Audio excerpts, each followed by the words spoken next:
Halo teman-teman, sembari kita menunggu Wukong Season 4 rilis, kali ini saya akan membahas sebuah serial donghua mengenai seorang anak jenius dalam seni bela diri. Tanpa berlama-lama langsung saja ke ceritanya.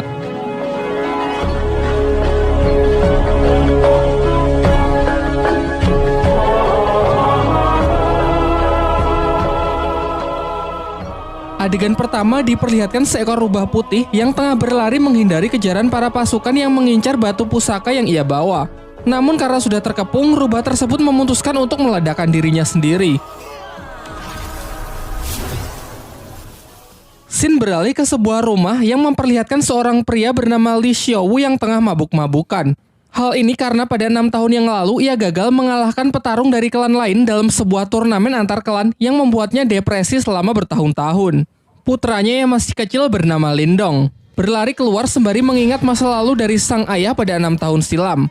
Pada waktu itu, ayahnya bertanding di final turnamen melawan Ling Langtian, seorang petarung yang terkenal sangat kuat dari klannya. Namun ayahnya yang memikul harapan besar sayangnya bisa dikalahkan hanya dengan sekali serangan saja.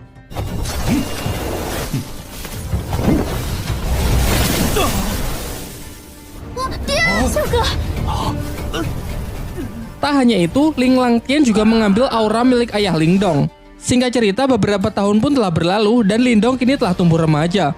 Pada suatu ketika, ia terlibat perkelahian dengan sepupunya yang bernama Ling San bersama teman-temannya yang membuat ia terperosok ke dalam jurang.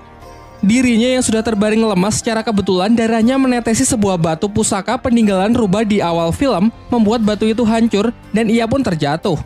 Di dalam gelapnya tempat itu, batu tersebut memancarkan cahaya keemasan yang membuatnya terbangun.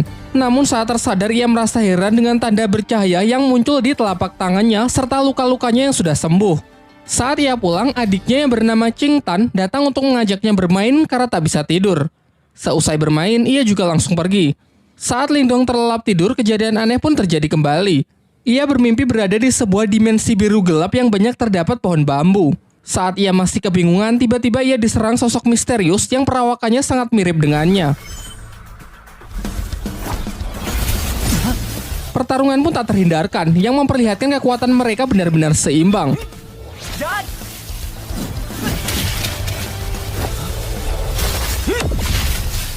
Di pagi harinya saat ia terbangun, ia dikagetkan dengan suara adiknya yang berteriak dari luar. Ternyata kelompok Ling San datang dan mengganggu Qing Tan untuk merebut rumput obat yang ia bawa. Lindong yang bergegas datang mencoba melindungi adiknya dari anak-anak berandalan tersebut.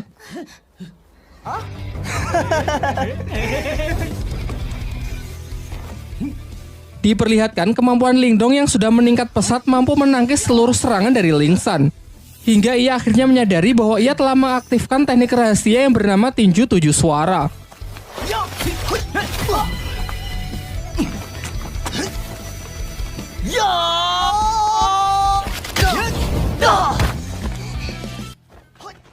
Untung saja pertarungan yang semakin serius itu akhirnya dapat dihentikan oleh kakak Ling San yang diketahui bernama Lin Hong. Sebelum pergi, ia menginfokan bahwa tak lama lagi akan diadakan turnamen di klan mereka untuk menentukan pertarung terkuat di klan Lin. Lin Hong yang sangat percaya diri mengatakan bahwa setelah menang nanti ia akan menikahi Qing Tan.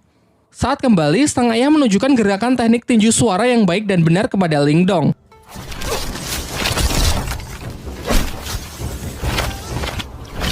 Ia pun berjanji akan melatih Lindong menggunakan berbagai teknik lainnya guna mempersiapkan diri untuk mengikuti turnamen. Di malam harinya, tiba-tiba Lindong melihat Qing Tan yang menggigil kedinginan karena auranya yang keluar tak terkendali. Secara mengejutkan, tanda cahaya di tangan Lindong menyerap aura dari adiknya tersebut dan mengubahnya menjadi 3 mutiara. Berkat itu, keadaan Qing Tan pun mulai membaik. Dan sebagai hadiah, Lindong memberikan mutiara tersebut kepada adiknya dengan syarat kejadian ini harus dirahasiakan, termasuk dari kedua orang tuanya. Keesokan harinya, Lindong kembali memulai latihannya dan berhasil meningkatkan ketahanan tubuhnya. Selain itu, kini secara sadar ia bisa memasuki dimensi rubah dan tempat itu ia jadikan sebagai tempat latihan. Bayangan dirinya yang waktu itu menyerangnya sekarang bisa ia manfaatkan sebagai sparring dalam latihan bertarungnya. Singkat cerita, hari turnamen pun telah tiba. Di putaran pertama, Ling Hao bertarung melawan adiknya sendiri, yakni Ling San. Dari segi kekuatan, kecepatan maupun pengalaman bertarung jelas sang kakak lebih unggul. Di putaran kedua, Qing Tan maju sebagai penantang selanjutnya karena tak ingin dinikahi oleh Ling Hao. Namun lagi-lagi Ling Hao menunjukkan kemampuannya yang memang berada di level yang berbeda. Tak lama setelah itu, Ling Dong akhirnya datang dan maju sebagai penantang terakhir. Dalam pertempuran itu, semua dibuat sangat terkejut melihat peningkatan kekuatan tempur Ling Dong, ditambah lagi ia mampu menggunakan teknik tinju 7 suara. Belum lagi peningkatan durability-nya yang mencapai level tinggi dapat menahan seluruh tekanan yang diberikan oleh Ling Hao.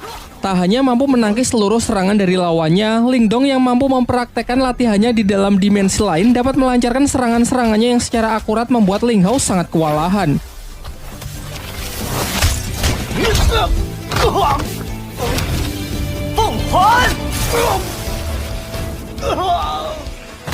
Dengan kemenangannya ini, Ling Dong lah yang keluar sebagai juara dan dinobatkan sebagai petarung terkuat di generasinya.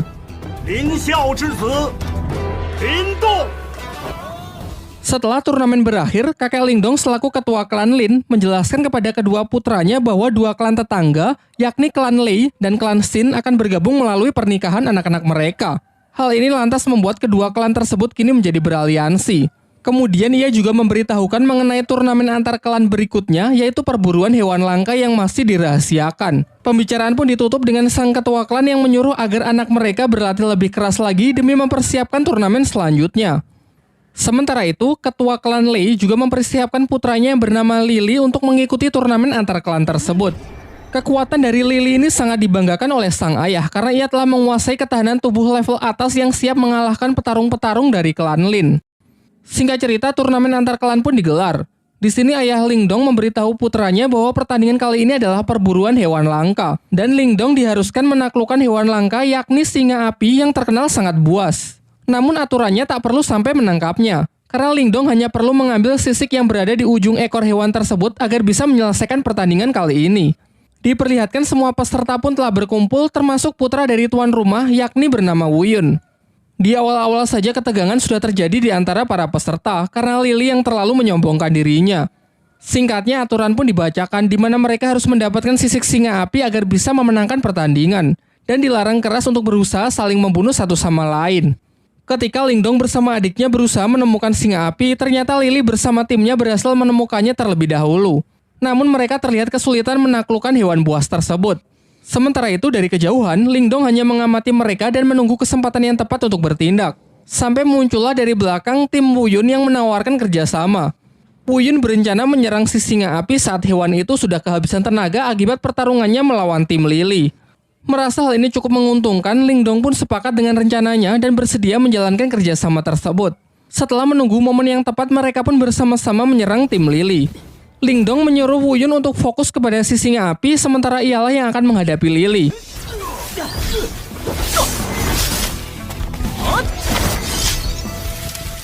Singkatnya, berkat kerjasama yang baik, Wu Yun mendapatkan kesempatan untuk menebas sisik singa api tersebut dan segera pergi meninggalkan medan pertempuran setelah mendapatkannya. Sayangnya Wu Yun yang terlalu senang akhirnya lengah dan masuk ke dalam jebakan Lily yang sebenarnya sudah disiapkan untuk menangkap si singa api. Saat Ling Dong menyusul, ia terlambat karena Lily sudah mengambil sisik singanya dan dengan kejam menendang Wu Yun hingga terperosok ke dalam sarang si singa api. Ling Dong yang memiliki jiwa setia kawan mengabaikan sisik singa itu dan segera menyusul Wu Yun untuk mencoba menyelamatkannya. Sedangkan Lily bersama timnya telah kembali dan dengan bangga menunjukkan sisik singa api yang telah ia dapatkan. Ia juga menceritakan bahwa Wu Yun dan Ling Dong mungkin tak akan kembali karena sudah mati akibat kecerobohannya terpeleset jatuh ke dalam sarang si singa api. Akan tetapi di tengah ketegangan itu, secara mengejutkan Ling Dong dan Wu Yun ternyata berhasil kembali dengan selamat. Tetapi Lily tetap yakin kalau ialah pemenangnya karena telah membawa sisik si singa api.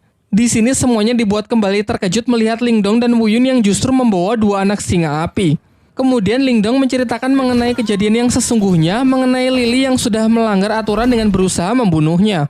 Tapi setelah masuk ke dalam sarang singa api, di sana mereka malah menemukan dua anak singa api yang terlantar karena induknya mati setelah sisiknya diambil. Karena merasa kasihan, akhirnya mereka pun sepakat membawa dua hewan tersebut. Kini telah diputuskan bahwa ketiganya berhasil menyelesaikan pertandingan ini dengan baik. Namun tetap saja hanya akan dipilih satu pemenang di mana mereka diharuskan bertarung untuk menentukan siapa yang terkuat dan layak mendapatkan gelar Raja Pemburu. Akan tetapi ketua dari klan Lei yang sangat menginginkan bayi singa api yang merupakan hewan sangat langka, ia pun mengusulkan untuk membuat taruhan dengan pertarungan anak-anak mereka. Kesepakatannya, jika ketua Lei menang, maka bayi singa Ling Dong akan menjadi miliknya. Dan jika ia kalah, ia bersedia menyerahkan pabrik kayu milik klannya. Pernyataannya ini sontak membuat semuanya sangat terkejut karena pabrik kayu adalah aset yang sangat berharga milik klan Lee dan ia mau bertaruh demi bayi singa tersebut. Sempat terjadi kekhawatiran karena kepercayaan diri dari ketua Lee ini bukan tanpa alasan. Putranya tersebut memanglah terkenal memiliki kemampuan di atas rata-rata dari anak-anak lain. Namun Lindong menepis kekhawatiran itu dan siap menerima tantangan yang dilemparkan. Singkat cerita, pertarungan mereka pun dimulai. Di awal, Lily dengan bangga menunjukkan kalau dirinya telah mencapai kekuatan tingkat Yuan duniawi. Namun Lindong juga menunjukkan level yang sama dengan Lily yang membuat semuanya sangat terkejut. Terungkap bahwa ternyata kemarin sebelum berangkat turnamen, sang ayah memberi Lindong Mutiara Yin, yaitu semacam pil penambah aura. Diperlihatkan dalam pertarungan itu mereka pun saling menyerang dan menangkis. Mungkin karena masih belum terbiasa dengan kekuatan barunya, Lindong nampak masih kesulitan saat mengatur pola serangannya. Akan tetapi lambat laun ia berhasil mengendalikannya semakin baik untuk bisa mengimbangi Lily. Sampai ketika Lily menambah kecepatannya, barulah terlihat kembali Lindong yang dibuat kewalahan. Dengan peningkatan kekuatan yang signifikan serta teknik rahasia petir dari klannya yang tergolong tingkat atas, Lily terus melakukan pressing membuat lawannya hanya bisa bertahan. Lindong yang masih belum menyerah mencoba menyelaraskan kedua tangannya untuk menangkis dan menyerang, yang nampaknya lumayan efektif. Sedangkan Lily yang sudah terlampau kesal berniat mengakhiri pertarungan dengan sebuah teknik serangan super kuat yang mematikan. Bahkan ia sempat mendapatkan peringatan bahwa ini bukanlah pertarungan hidup dan mati. Merasa bahwa Lily tak akan menghentikan serangannya, Lindong pun segera merapalkan beberapa segel tangan untuk merilis teknik yang disebut gerbang ajaib demi mengatasi serangan yang mematikan tersebut. Dan benar saja, teknik yang digunakan Lindong telah ia upgrade ke level 2 sehingga tidak hanya mampu menghalau serangan dahsyat dari Lily, juga cukup kuat untuk menghempaskannya dan membuatnya tak sanggup untuk bangkit kembali. Dengan kekalahan putranya tersebut, dengan kesal dan terpaksa ketua klan Lei pun harus rela menepati janjinya untuk menyerahkan pabrik kayu miliknya. Keesokan harinya, diperlihatkan Lindong dan adiknya tengah bermain dengan si harimau api yang mereka beri nama si Oyen. Barulah di siang harinya, mereka memeriksa tambang kayu yang telah mereka menangkan. Namun terlihat tempat itu benar-benar hancur berantakan. Dalam pencarian petunjuk siapakah yang melakukan hal ini, secara tak sengaja si Oyen membawa Lindong ke sebuah gua yang di sana terdapat banyak lahar panas serta sebuah kerangka monster raksasa. Di dalam gua itu, si Oyen menemukan sebuah kristal biru yang dengan lahap langsung ia makan. Sementara Lindong yang masih penasaran menemukan sebuah bunga yang memancarkan sinar. Namun ketika ia dekati, tangan Lindong malah seakan menyerap semacam energi dari kelopak bunga tersebut yang membuat sekujur tubuhnya menjadi terbakar. Untung saja saat kondisinya semakin buruk, batu rubah di tangannya menyerap energi panas dari kelopak bunga tersebut. Setelah berhasil keluar dan bertemu dengan keluarganya, Lindong menceritakan gua yang baru saja ia temukan serta sebuah batu permata merah yang ia peroleh di dalam sana. Lantas mereka pun bergegas pergi ke lokasi dan sempat terkejut karena ternyata tempat itu adalah tambang permata yang bernilai sangat tinggi. Setibanya di rumah, terlihat Lindong yang mendapatkan 3 batu permata. Dan dengan kekuatan dari batu rubahnya, ia dapat menyatukan ketiga batu menjadi satu permata yang bernilai lebih tinggi. Sementara itu, ketua klan Lei yang mendengar kabar tentang ditemukannya tambang permata jelas membuatnya semakin kesal. Namun setelah mendengar rencana dari rekannya, terlihat wajahnya yang kembali menjadi senang. Di lain waktu, ketika klan Lin sedang berbelanja berbagai macam kebutuhan klan, Lindong pergi ke sebuah toko barang antik di pusat kota untuk sekedar melihat-lihat. Di sana terdapat seorang kakek yang bernama Yandashi. Ia dapat melihat aura milik Lindong yang nampak tak biasa. Setelah Lindong membeli sebuah tas, tiba-tiba batu rubah di tangannya merespon sebuah energi yang berasal dari potongan kayu di toko tersebut. Si penjual mengaku barang itu sama sekali tak berharga dan tak tahu juga apakah fungsinya. Namun ketika Lindong hendak membelinya, ternyata barang tersebut sudah akan dibeli terlebih dahulu oleh seorang gadis bernama Yue. Lindong yang tak mau mengalah memaksa untuk tetap membelinya. Menanggapi hal itu, dua pengawal dari Yue segera bertindak dengan menodongkan pedangnya kepada Lindong. Namun tiba-tiba saja kedua pedang itu terlempar yang ternyata ini adalah ulah dari si kakek Yanda yang memiliki kemampuan telekinesis. Terungkap bahwa kakek Yanda ini sebenarnya adalah guru dari Yue. Perseteruan mereka pun berakhir dengan Yue yang mengalah meninggalkan tempat tersebut. Sementara kakek Yanda menjelaskan kepada Lindong bahwa kemampuan telekinesisnya adalah kekuatan mental yang berbeda dari teknik bela diri biasa. Ia lalu menawarkan agar Lindong mau menjadi muridnya setelah melihat potensi besar yang ia miliki. Namun Lindong memilih untuk menolak tawaran tersebut karena takut kalau rahasia kekuatan batu rubah di tangannya bisa terbongkar. Kakek Yanda pun sama sekali tidak memaksa dan menghormati keputusan Lindong. Namun sebelum pergi, ia memberikan sebuah buku untuk bisa ia pelajari. Sementara itu, di area tambang datang sekelompok orang dari desa Naga Hitam yang ingin melakukan invasi. Mereka berniat merebut paksa pabrik kayu karena status kepemilikan dari tambang tersebut kini dianggap tidak jelas. Namun sebenarnya orang-orang ini adalah suruhan dari ketua klan Lei yang sengaja ia perintahkan untuk merebut tempatnya kembali. Beruntung Lindong kembali tepat waktu untuk mencoba melakukan perlawanan sehingga terjadilah pertarungan. Ketua Naga Hitam pun tanpa ragu langsung menyerang Lindong yang membuatnya terlempar menghantam gerbang masuk di sana. Dengan selubung aura sebagai pelindung, Lindong masih mampu bertahan dan bangkit kembali. Sementara Qing Tan juga membantu dengan melancarkan beberapa anak panah untuk menghentikan orang-orang tersebut masuk lebih jauh. Setelah melihat potensi Lindong, Ketua Naga Hitam segera memperkuat aura untuk membunuhnya karena khawatir jika dibiarkan kelak Lindong akan menjadi lawan yang menyusahkan. Sementara Lindong setidaknya masih mampu bertahan meskipun digempur dengan berbagai macam serangan yang mematikan. Selain itu terlihat juga ia mengupgrade gerbang ajaib ke level 3 yang mampu mengimbangi kekuatan dari lawannya tersebut.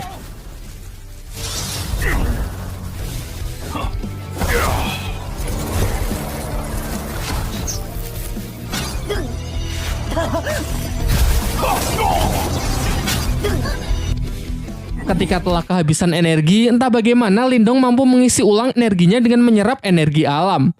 Ia pun meminta Qing Tan bersama Si Oyen agar mengulur waktu setidaknya sampai energinya terisi penuh. Jelas hal ini sama sekali tidak mudah, terlebih lagi karena bagaimanapun juga mereka telah kalah jumlah.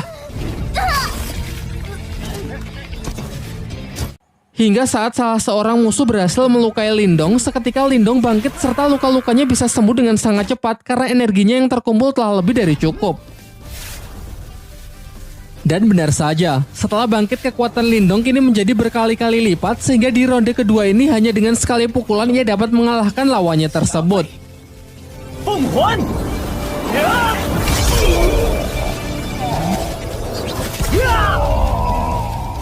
Ketua klan Lei yang mendapatkan kabar bahwa orang-orangnya berhasil dikalahkan sangat terkejut, terlebih lagi yang mengalahkannya hanya Lindong yang cuma seorang diri. Di malam harinya, terlihat Lindong tengah bermeditasi dengan menggunakan proyeksi astralnya untuk berlatih kemampuan spiritual. Terinspirasi dari kakek Yanda yang ia temui beberapa waktu yang lalu, ia juga mencoba latihan teknik telekinesis dengan mengendalikan benda-benda kecil di tempat tersebut. Selain itu, ia yang penasaran dengan potongan kayu yang telah ia beli tadi siang menyadari kalau benda tersebut memiliki semacam energi yang menyelubunginya. Ia pun mencoba berkonsentrasi, namun energinya masih belum cukup kuat untuk bisa menembusnya.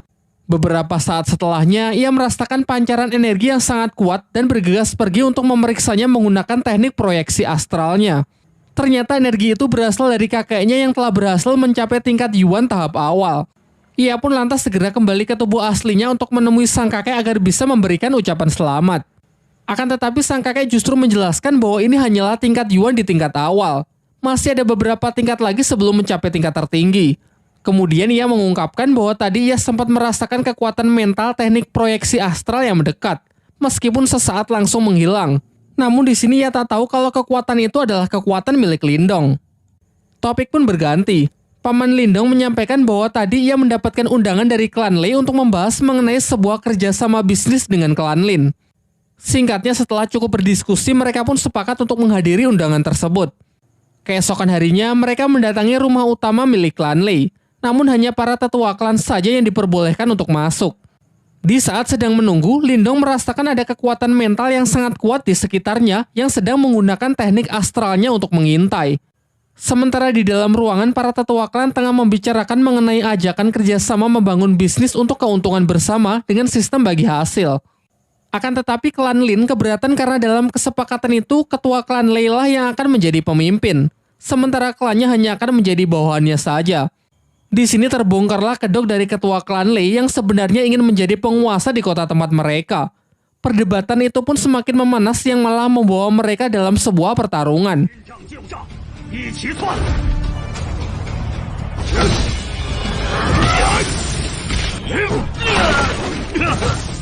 Di tengah pertarungan mereka, datanglah Wu Yin, pemimpin dari sekte Serigala Darah yang memihak kepada ketua klan Lei karena sudah dijanjikan akan diberikan keuntungan 60% dari bisnis yang hendak dijalankan. Diceritakan bahwa Wu Yin ini menguasai kekuatan mental tingkat tinggi. Dan benar saja, satu persatu dari mereka dapat dijatuhkan dengan sangat mudah.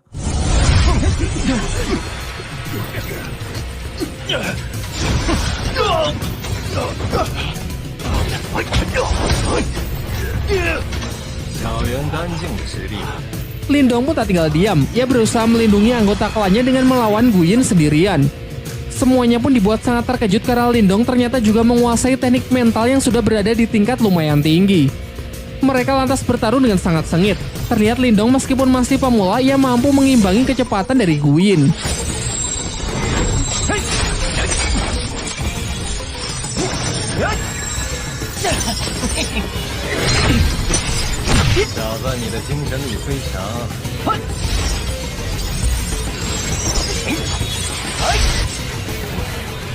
Sampai mereka saling mengadu teknik astral melalui duel udara, namun sayangnya tetap saja Wu Yin lebih unggul dan mampu menekan Lindong. Kembali ke pertarungan dunia nyata, Lindong mencoba melancarkan serangannya dengan beberapa aura jarum, tetapi dapat dengan mudahnya ditangkis yang memperlihatkan perbedaan kekuatan di antara mereka. Kini di puncak pertarungan, Lindong hanya mampu bertahan yang nampak semakin terdesak saja. Akan tetapi di ambang kekalahannya, Lindong teringat mengenai potongan kayu yang memiliki selubung energi mental tingkat tinggi. Lantas ia pun mencoba memanfaatkannya untuk menahan serangan mental dari Wu Yin. Melebihi ekspektasi, ternyata hal ini benar-benar efektif. Benda tersebut cukup kuat untuk menangkal energi mental tingkat tinggi. Bahkan selain menahan, kayu itu juga mampu menyerap serangan dari energi spiritual yang kemudian ditransfer masuk ke dalam tubuh Lindong. Dengan ini Lindong pun bisa membalikan keadaan. Gu Yin yang kekuatannya telah terkuras habis tak lagi mampu menahan serangan dari Lindong yang sudah meningkat berkali-kali lipat sehingga ia harus menerima kematiannya.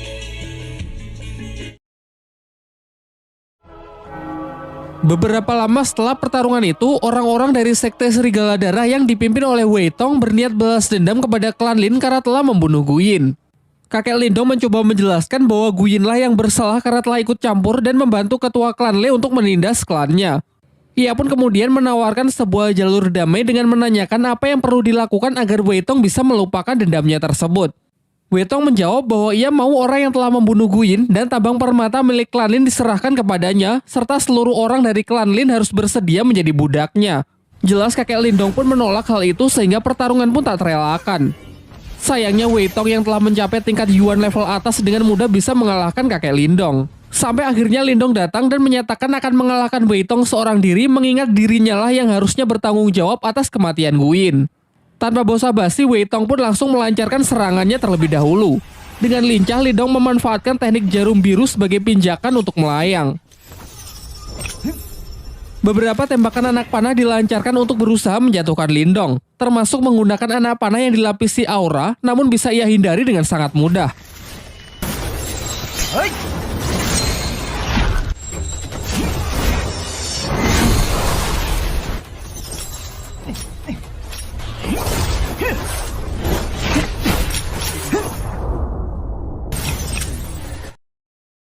Sampai akhirnya Lindong dengan penuh percaya diri menawarkan sebuah perjanjian, yaitu 3 bulan dari sekarang ia bersedia bertarung sampai mati dengan Wei Tong. Kesepakatannya, jika ia kalah maka ia siap menerima hukuman apapun, serta aset pabrik kayu milik klan Lin akan rela ia serahkan. Namun jika ia yang menang, maka masalah balas dendam Gu Yin akan dianggap selesai. Pada awalnya Wei Tong menolak karena sekarang saja ia bersama pasukannya sudah cukup untuk menaklukkan klan Lin. Namun setelah melihat kemarahan dari Si Oyen serta kemampuan Lindong yang bisa mengalahkan bahkan nyaris membunuh para kroco itu, akhirnya Wei Tong pun sepakat.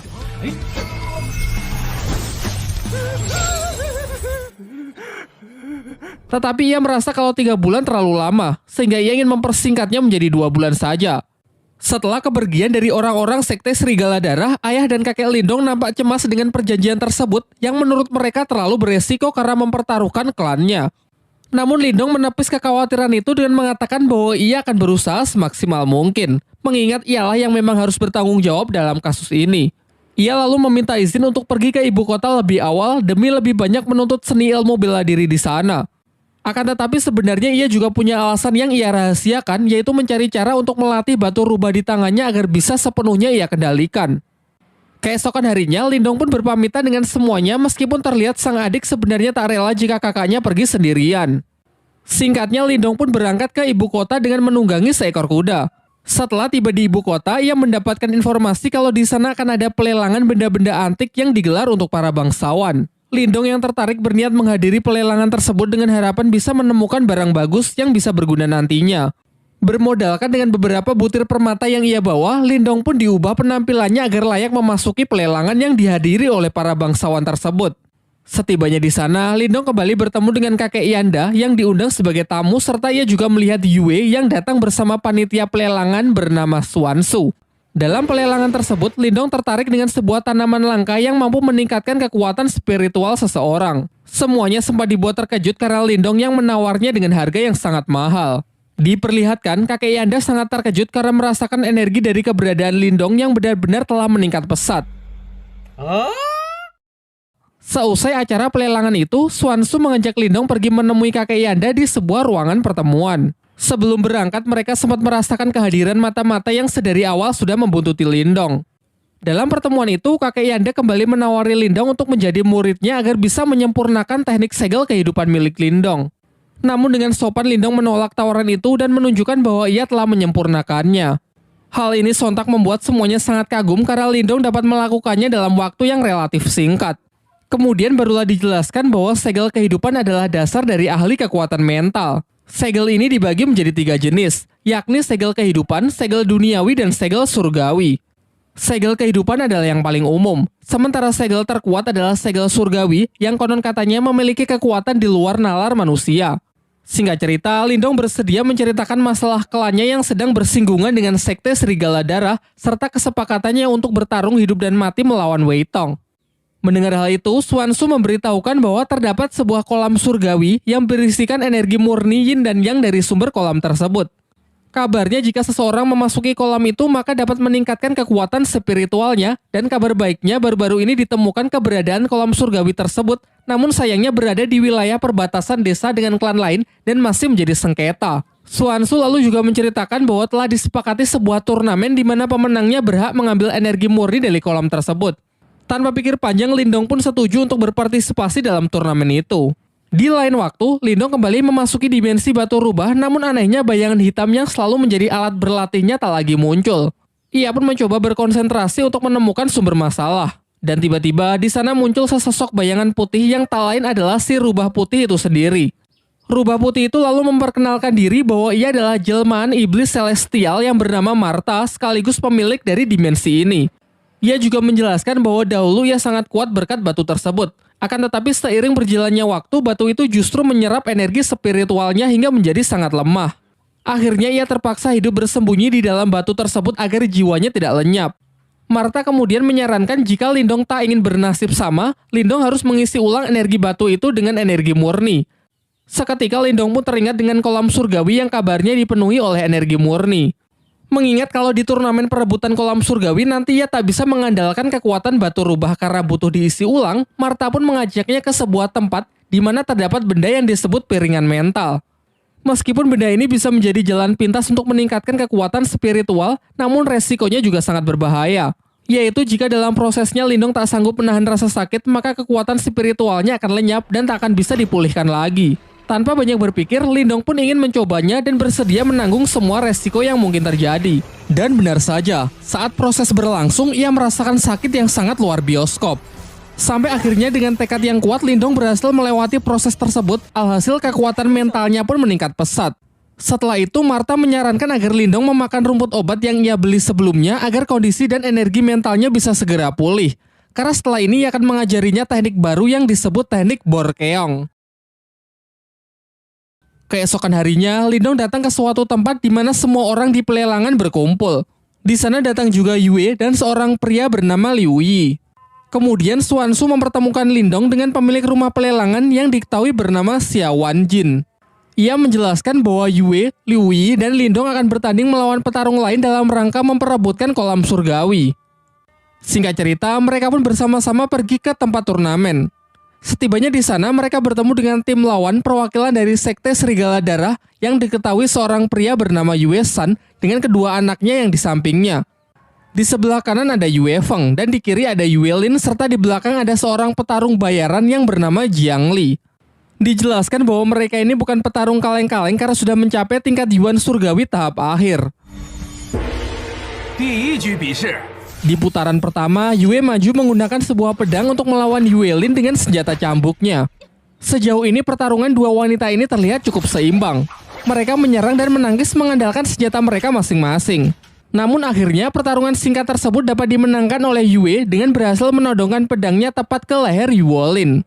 Di putaran kedua, Yue Feng maju sebagai perwakilan berikutnya. Sementara Lindong yang nampak ragu-ragu segera diambil alih oleh Liu Yi yang bersedia maju terlebih dahulu dengan senjata tombaknya.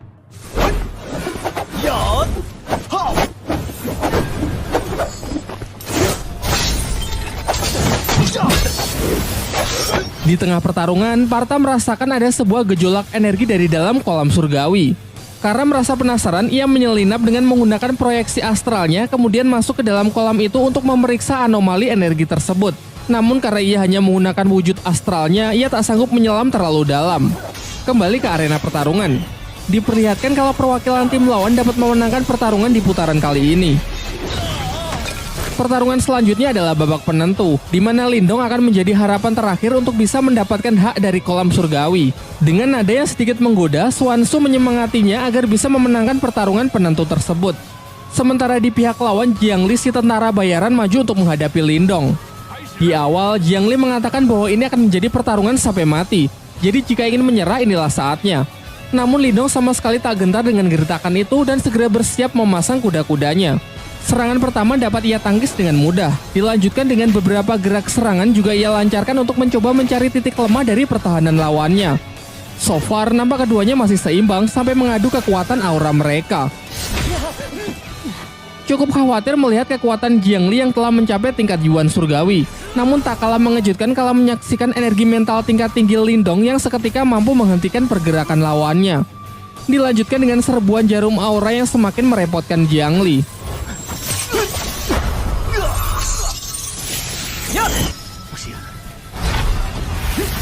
Mencoba serangan jarak dekat pun juga percuma karena tekanan energi mental Lindong yang dengan kuat menghempaskannya. Saat semua merasa kalau Lindong telah memenangkan pertandingan itu, Jiang Li bangkit dengan aura merah yang membara. Ternyata ia menguasai sebuah teknik rahasia yang memungkinkan seseorang mengkonversikan darahnya menjadi energi. Hal ini membuat kekuatannya meningkat pesat dalam beberapa saat meskipun teknik ini dinilai sangat berbahaya dan memiliki resiko yang sangat tinggi. Beberapa kali serangan pun dilancarkan yang hanya dapat Lindong hindari. Bahkan serbuan jarum aura pun benar-benar sudah tidak mempan. Sebagai serangan penutup, Jiang Li memusatkan energinya di tangan untuk menciptakan serangan mematikan yang berwujud tangan merah raksasa. Sementara Lindong bersiap dengan teknik barunya yang diajarkan oleh Martha, yaitu teknik Borkeong. Bentrokan teknik yang sangat kuat itu pun menghasilkan gelombang yang menggentarkan langit dan bumi. Namun saat debu telah menyingkir, terlihat Jiang Li yang sudah mati langkah dengan 4 jarum Lindong yang diarahkan tepat ke lehernya. Sehingga dengan ini Lindonglah yang keluar sebagai pemenang dan memiliki hak atas kolam surgawi. Setelah kemenangan itu, mereka bertiga masuk ke dalam kolam untuk menyerap energi spiritual sebanyak-banyaknya. Namun dibandingkan yang lain, teknik penyerapan energi milik Lindong berjalan jauh lebih lambat. Martha pun justru menertawakannya.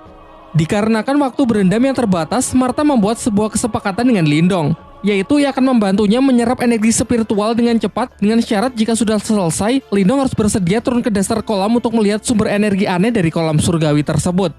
Tanpa pikir panjang, Lindong pun menyetujui kesepakatan yang dibuat Martha. Dan benar saja, setelah mendapatkan bantuan dari Martha, dengan sangat cepat energi mengalir deras ke dalam diri Lindong.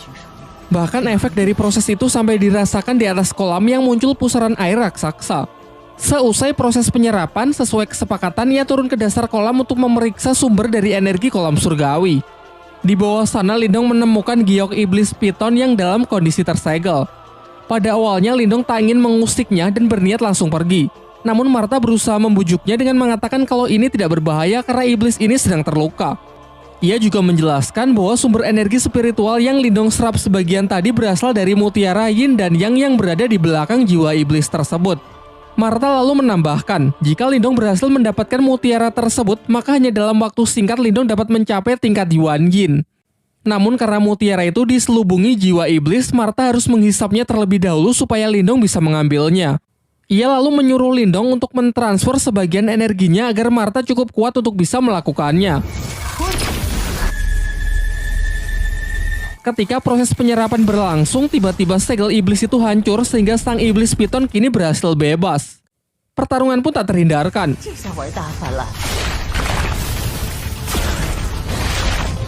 Di sini Martha berusaha mengalihkan perhatian ular piton itu supaya Lindong memiliki cukup waktu untuk mengambil mutiaranya. Akan tetapi Lindong yang masih ragu sama sekali tak punya keberanian untuk mendekat. Sampai akhirnya Martha menggunakan rencana cadangan, yaitu kembali masuk ke dalam tangan Lindong. Pada awalnya Lindong mengira kalau Martha sudah menipunya. Namun selang beberapa waktu, luapan energi keluar dari tangannya yang ternyata adalah Martha dengan wujud aslinya, yaitu naga api raksasa. Dengan cepat ia membakar iblis piton itu dengan semburan api lalu segera menyerapnya.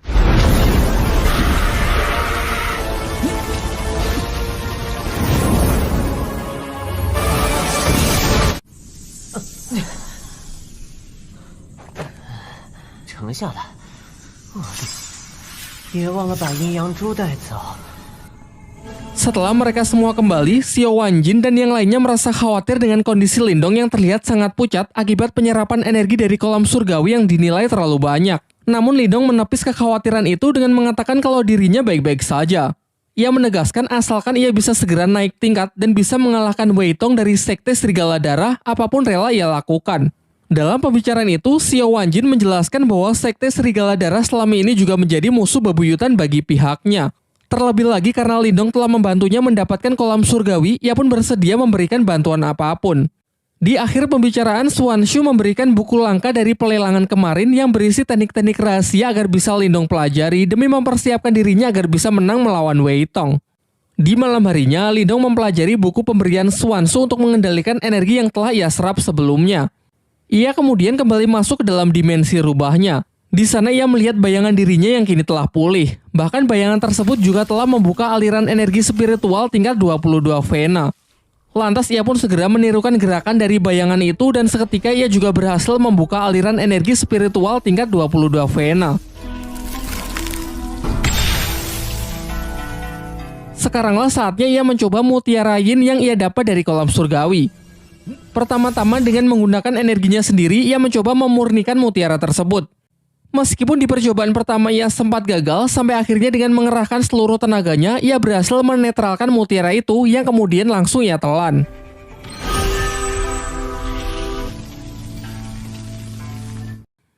Terlihat gejolak kekuatan spiritualnya pun meningkat pesat. Bahkan segel kehidupannya kini menjadi 2. Dengan ini ia pun sangat yakin kalau di pertarungan nanti ia bisa menghancurkan Wei Tong. Keesokan harinya, Swanshu mengajak Lindong ke tempat pelelangan dengan mengatakan kalau ada orang yang ingin menemuinya. Ternyata di sana datang keluarga besar Lindong, yaitu Qing Tan, ayahnya dan kakeknya. Setelah Swanshu pergi, sang kakek tiba-tiba menyerang Lindong dengan maksud menguji sudah sejauh mana kekuatan cucunya tersebut.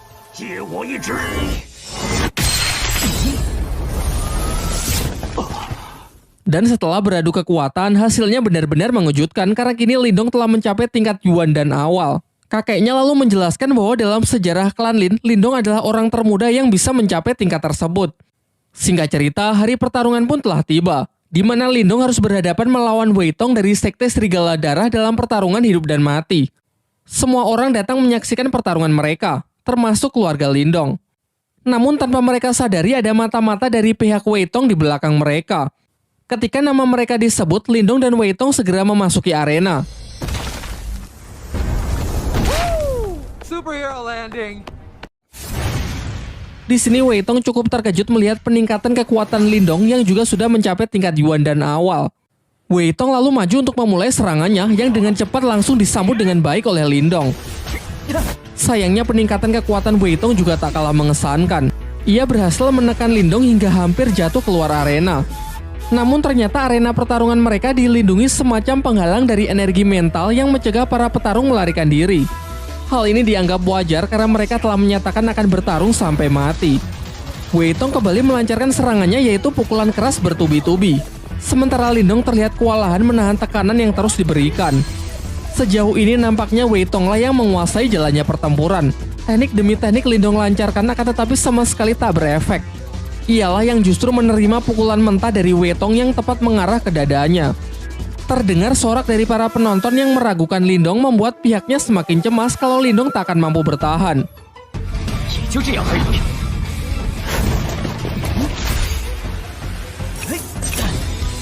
Sekarang tak ada pilihan lain, Lindong pun segera menyiapkan jurus terkuatnya yaitu teknik Borkeong untuk mencoba mengakhiri pertarungan.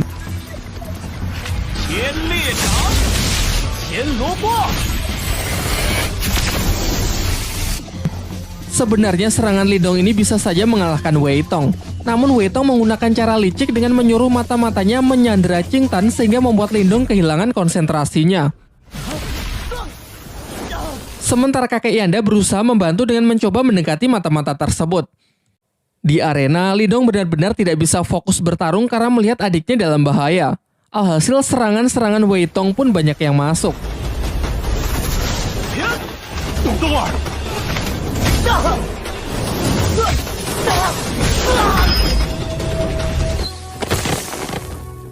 Di saat-saat genting, ia teringat kalau teknik jarum dewa yang pernah dipakai Guyin mampu menghancurkan penghalang energi mental.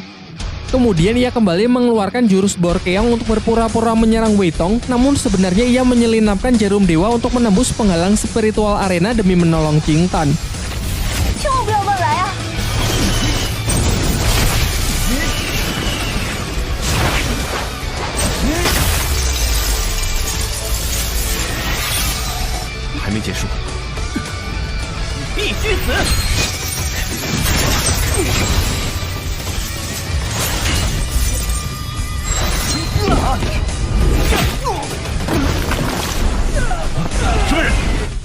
Saat si mata-mata hendak mencoba menyerang lagi, datanglah kakek Yanda yang membantu mengalahkannya. Kini setelah adiknya berhasil selamat, Lindong pun bisa kembali fokus bertempur melawan Wei Tong dengan emosi yang benar-benar telah mencapai puncaknya.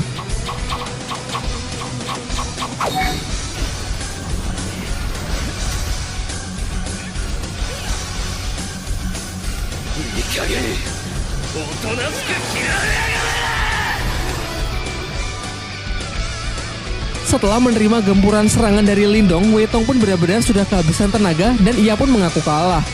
Namun Lindong malah mengatakan bahwa ini adalah pertarungan sampai mati, di mana pertarungan belum selesai jika tak ada salah satu pihak yang mati.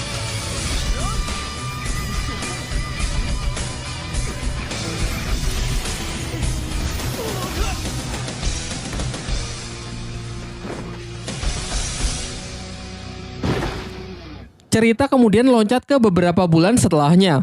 Karena kemenangan Lindong dari Sekte Serigala Darah, klan Lin kini menjadi sangat terkenal di seluruh penjuru kota.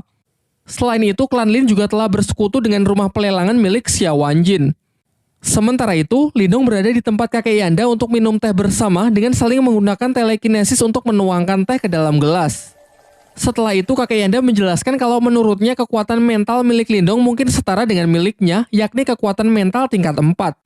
Ia kemudian berpesan agar Lindong terus meningkatkannya karena di dunia ini masih ada tingkat yang jauh lebih tinggi lagi yang bahkan kakek Yanda tak punya kesempatan untuk mencapainya. Scene beralih di sebuah pegunungan yang memperlihatkan seorang pria dengan sebuah pedang di tangannya. Pria ini memiliki kekuatan mental yang sangat kuat.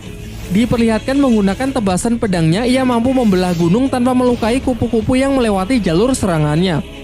Setelah itu, ia dihampiri oleh seekor burung pembawa pesan yang membawakan surat berisi sesuatu mengenai makam Nirwana. Di tempat lain, seorang wanita yang terlihat berjalan di atas air mendapatkan pesan yang serupa dari sebuah bunga teratai.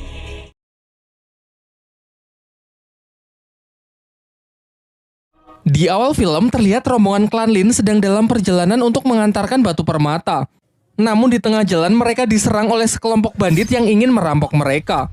Sebuah serangan nyaris membunuh Ling Hao. Beruntung sepupunya Lindong berhasil menyelamatkannya. Tidak berhenti sampai di sana, ratusan anak panah ditembakkan untuk menggempur rombongan klan Lin.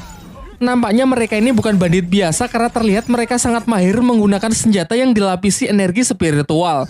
Sampai akhirnya Lindong menyuruh Lin Hong dan rekan-rekan lainnya untuk segera pergi, sementara dirinya akan tetap tinggal untuk bertarung demi mengalihkan perhatian para bandit tersebut. Sebelum bala bantuan dari musuh datang, ia pun segera melepaskan ledakan energi dari teknik gerbang ajaibnya agar bisa segera mengakhiri pertempuran. Setelah kembali, Lindong menceritakan apa yang baru saja ia alami kepada ayah dan kakeknya. Sang kakek mengatakan bahwa tidak heran banyak orang jahat yang mengincar klan Lin demi mendapatkan batu permata yang sangat berharga mereka. Terlebih lagi karena klan Lin baru beberapa bulan pindah ke kota Yan sehingga masih sulit membedakan antara kawan dan lawan. Pembicaraan pun ditutup dengan kakek Lindong yang berpesan agar tidak mencolok saat mengantarkan barang. Beberapa waktu setelahnya diperlihatkan Lindong yang bermeditasi melatih kekuatan spiritualnya. Namun Martha si rubah putih yang selalu menjadi mentornya masih tertidur sehingga ia ragu apakah latihan sendiri seperti ini akan efektif. Tak lama setelah itu, Ching Tan datang menghampirinya untuk menyampaikan pesan dari kakek Yanda yang ingin menemuinya di perguruan bela diri. Namun sebelum pergi, tangan Lindong merasakan tangan adiknya tersebut sangat dingin, meskipun langsung Ching Tan tepis dengan mengatakan bahwa dirinya sedang baik-baik saja. Singkat cerita, Lindong pun pergi dengan mengajak si Oyen sampai ke depan pintu gerbang perguruan yang di baliknya nampak sebuah tepi jurang dengan banyak pulau-pulau yang mengambang di sekitarnya. Dengan menaiki salah satu pulau kecil, datanglah utusan dari kakek Yanda untuk menjemputnya menuju tempat perguruan dari kakek Yanda. Dalam perjalanan, Lindong juga sempat melihat pemandangan para murid lain yang tengah berlatih kekuatan spiritual. Singkatnya, ketika ia sudah sampai di kediaman kakek Yanda, tiba-tiba sebuah serangan datang yang ternyata berasal dari Yue, salah satu murid senior dari kakek Yanda. Di sini ia nampak bersikap dingin kepada Lindong dan bermaksud menantangnya bertarung untuk menguji kemampuan Lindong.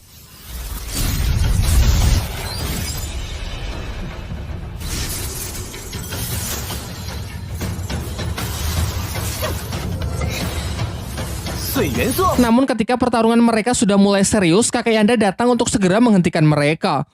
Kakek Yanda lalu menjelaskan bahwa tak lama lagi akan diadakan pertandingan antar perguruan bela diri yang disebut pertarungan menara. Namun di dua pertandingan sebelumnya, perguruan bela dirinya telah mengalami kekalahan, sehingga jika pertandingan kali ini ia kalah lagi, maka kepemimpinan dari perguruannya akan diambil alih oleh perguruan bela diri dari kota sebelah, yakni perguruan bela diri kota Tianhou. Jadi tujuannya memanggil Yue dan Lindong adalah untuk meminta bantuan agar mereka bersedia berpartisipasi mewakili perguruan bela diri kota Yan miliknya. Menurutnya dengan kekuatan spiritual Lindong yang telah mencapai tingkat lumayan tinggi, ia yakin kalau Lindong bisa memberikannya harapan. Lindong pun bersedia membantu mengingat jasa kakek Yanda yang beberapa waktu yang lalu telah menyelamatkan nyawa adiknya. Setelah pembicaraan mereka, kakek Yanda meminta Yue agar menemani Lindong berkeliling. Di sisi lain, di kota Tianhou diperlihatkan seorang kakek bernama Han Yu memiliki beberapa murid dengan kekuatan spiritual tingkat tinggi. Ia lalu menyuruh salah satu muridnya yang bernama Cao Zu pergi ke perguruan bela diri kota Yan untuk mengukur sudah sejauh mana persiapan dan kemampuan para murid di sana. Sementara itu, ketika Yue mengajak Lindong berkeliling di perguruan bela diri kota Yan, mereka melihat kerusuhan di tengah latihan para murid di sana. Ternyata ini adalah ulah Cao Zu, salah satu murid perguruan Tianhou yang memang sengaja datang untuk merusuh sekaligus mengukur kemampuan para murid di sana. Ia sangat sombong karena sejauh ini belum ada murid di tempat itu yang bisa menandinginya. Sampai kemudian Yue iseng mendorong Lindong masuk ke arena untuk melawan Cao Zu. Pada awalnya Lindong memilih pergi turun arena karena tak ingin meladeninya. Namun ia tak bisa menahan diri lagi karena Cao Zu lah yang lebih dulu menyerangnya menggunakan teknik pedang es hitam. Di atas arena, mereka pun saling mengadu teknik mereka masing-masing. Nampak benturan antar senjata mental mereka lumayan menggentarkan arena.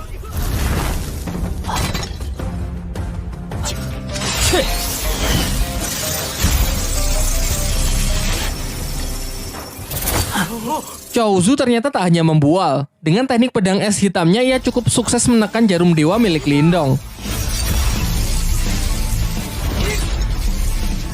Namun di ujung pertarungan, Lindong mencoba teknik barunya dengan menahan serangan Cao Zu menggunakan segel batu rubah di tangannya.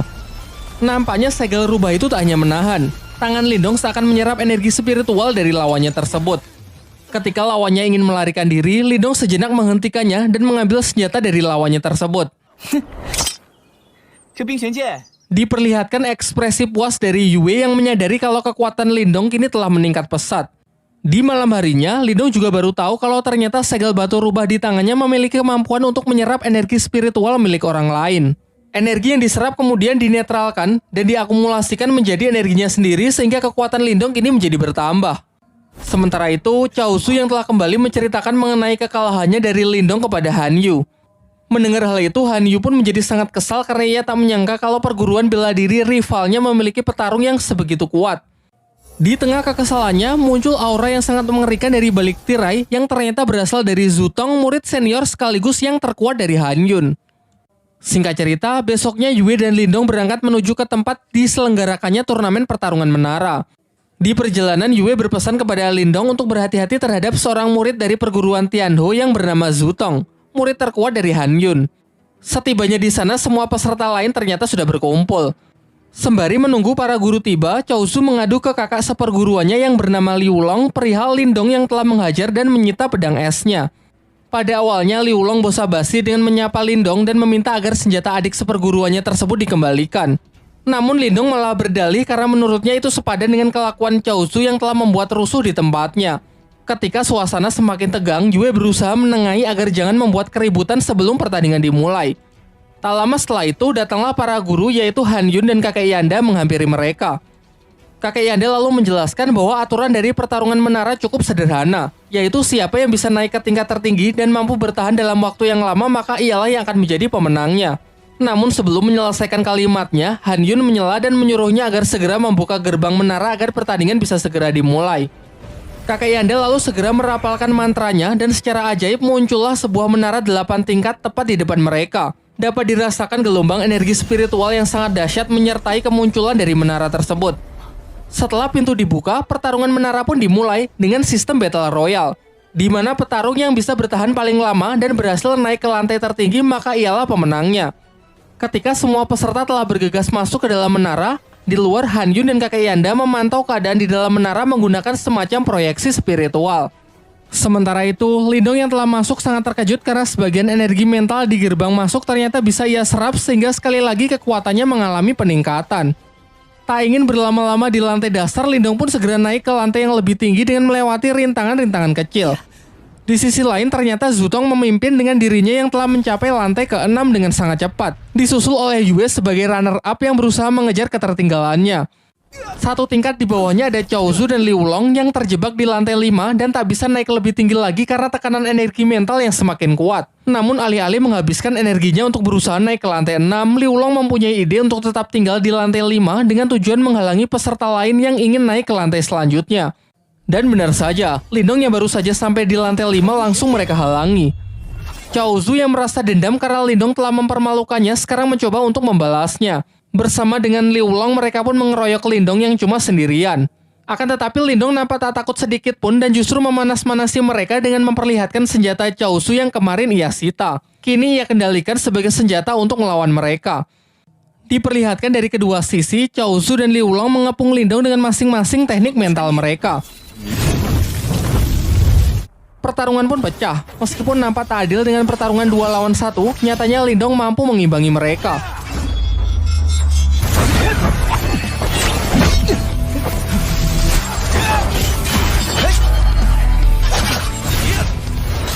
Bahkan ia cukup cakap untuk mematahkan teknik roda ganda milik Chaozu. Sementara Liu Long yang terus menggempurnya dengan pedang mentalnya juga sangat kewalahan karena Lindong dapat bertahan sekaligus menyerang dalam waktu yang bersamaan. Sampai akhirnya kedua saudara seperguruan ini melakukan teknik fusion dengan menggabungkan kekuatannya untuk menyerang Lindong.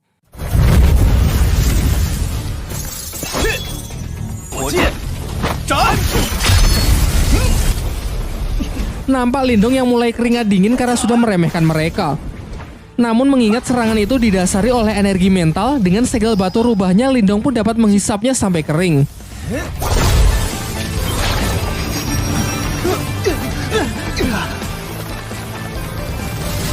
Dan ketika mereka sudah kalah, Lindong tidak lantas membunuh mereka, melainkan malah menguras dompet mereka kemudian langsung bergegas naik ke lantai 6 demi mengejar ketertinggalannya. Sementara itu di lantai 6 terlihat Yue yang berusaha keras untuk naik ke lantai 7, namun ia selalu gagal karena tekanan energi mental di sana sangat kuat yang jauh melebihi apa yang bisa ia bayangkan. Berbeda dengan rivalnya, Zutong nampak santai berpisah dengan Yue karena tinggal selangkah lagi ia sudah bisa naik ke lantai 7. Hal ini membuktikan kalau tingkat kekuatannya memanglah luar biasa kuat. Yue yang merasa kecewa dengan dirinya sendiri akhirnya melepas pegangannya karena telah kehabisan tenaga. Beruntung Lindong datang tepat waktu dan masih sempat menangkapnya. Setelah mengucapkan janji bahwa ia pasti akan menang, Lindong pun segera melompat untuk menyusul Zutong naik ke lantai selanjutnya. Di luar menara, Hanyu dan kakek Yanda hanya tahu kalau ada dua peserta yang berhasil naik ke lantai 7 tanpa tahu siapakah mereka. Pada awalnya Hanyu mengira kalau mereka pasti Zutong dan Yue, namun kakek Yanda yakin kalau itu bukan Yue melainkan Lindong. Sementara di dalam menara, Lindong telah berhasil naik ke lantai 7. Namun tidak hanya adanya tekanan mental yang jauh lebih kuat, karena di sana juga terdapat rintangan sambaran petir yang mencegah mereka naik ke lantai 8. Terlihat Zutong yang sudah berada lebih tinggi sangat terkesan dengan Lindong yang berhasil mencapai lantai ini. Mereka pun mulai berlomba-lomba untuk bisa naik ke lantai 8. Zutong mulai menyerang Lindong untuk memperlambatnya. Akan tetapi dengan cepat Lindong bisa melewati semua rintangan sekaligus melancarkan serangan balik.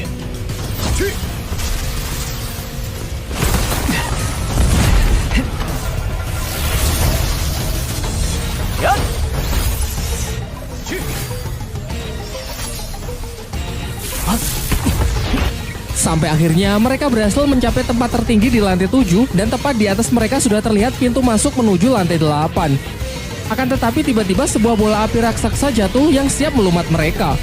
Menanggapi bahaya itu, Lindong dan Zutong pun senada mengeluarkan serangannya untuk menghancurkan bola api tersebut. Bahkan saking kuatnya, gelombang energinya masih bisa dirasakan di beberapa lantai di bawahnya.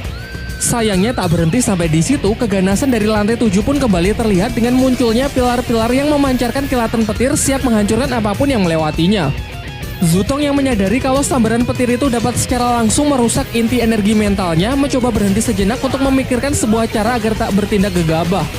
Berbeda dengan Lindong yang secara membabi buta terus menerobos penghalang petir tersebut tanpa memperdulikan resikonya. Sampai tiba-tiba ke-10 pilar itu bersatu dan membentuk seekor wujud naga raksasa. Pertarungan pun berjalan sangat tidak seimbang karena amukan sang naga yang tak terhentikan.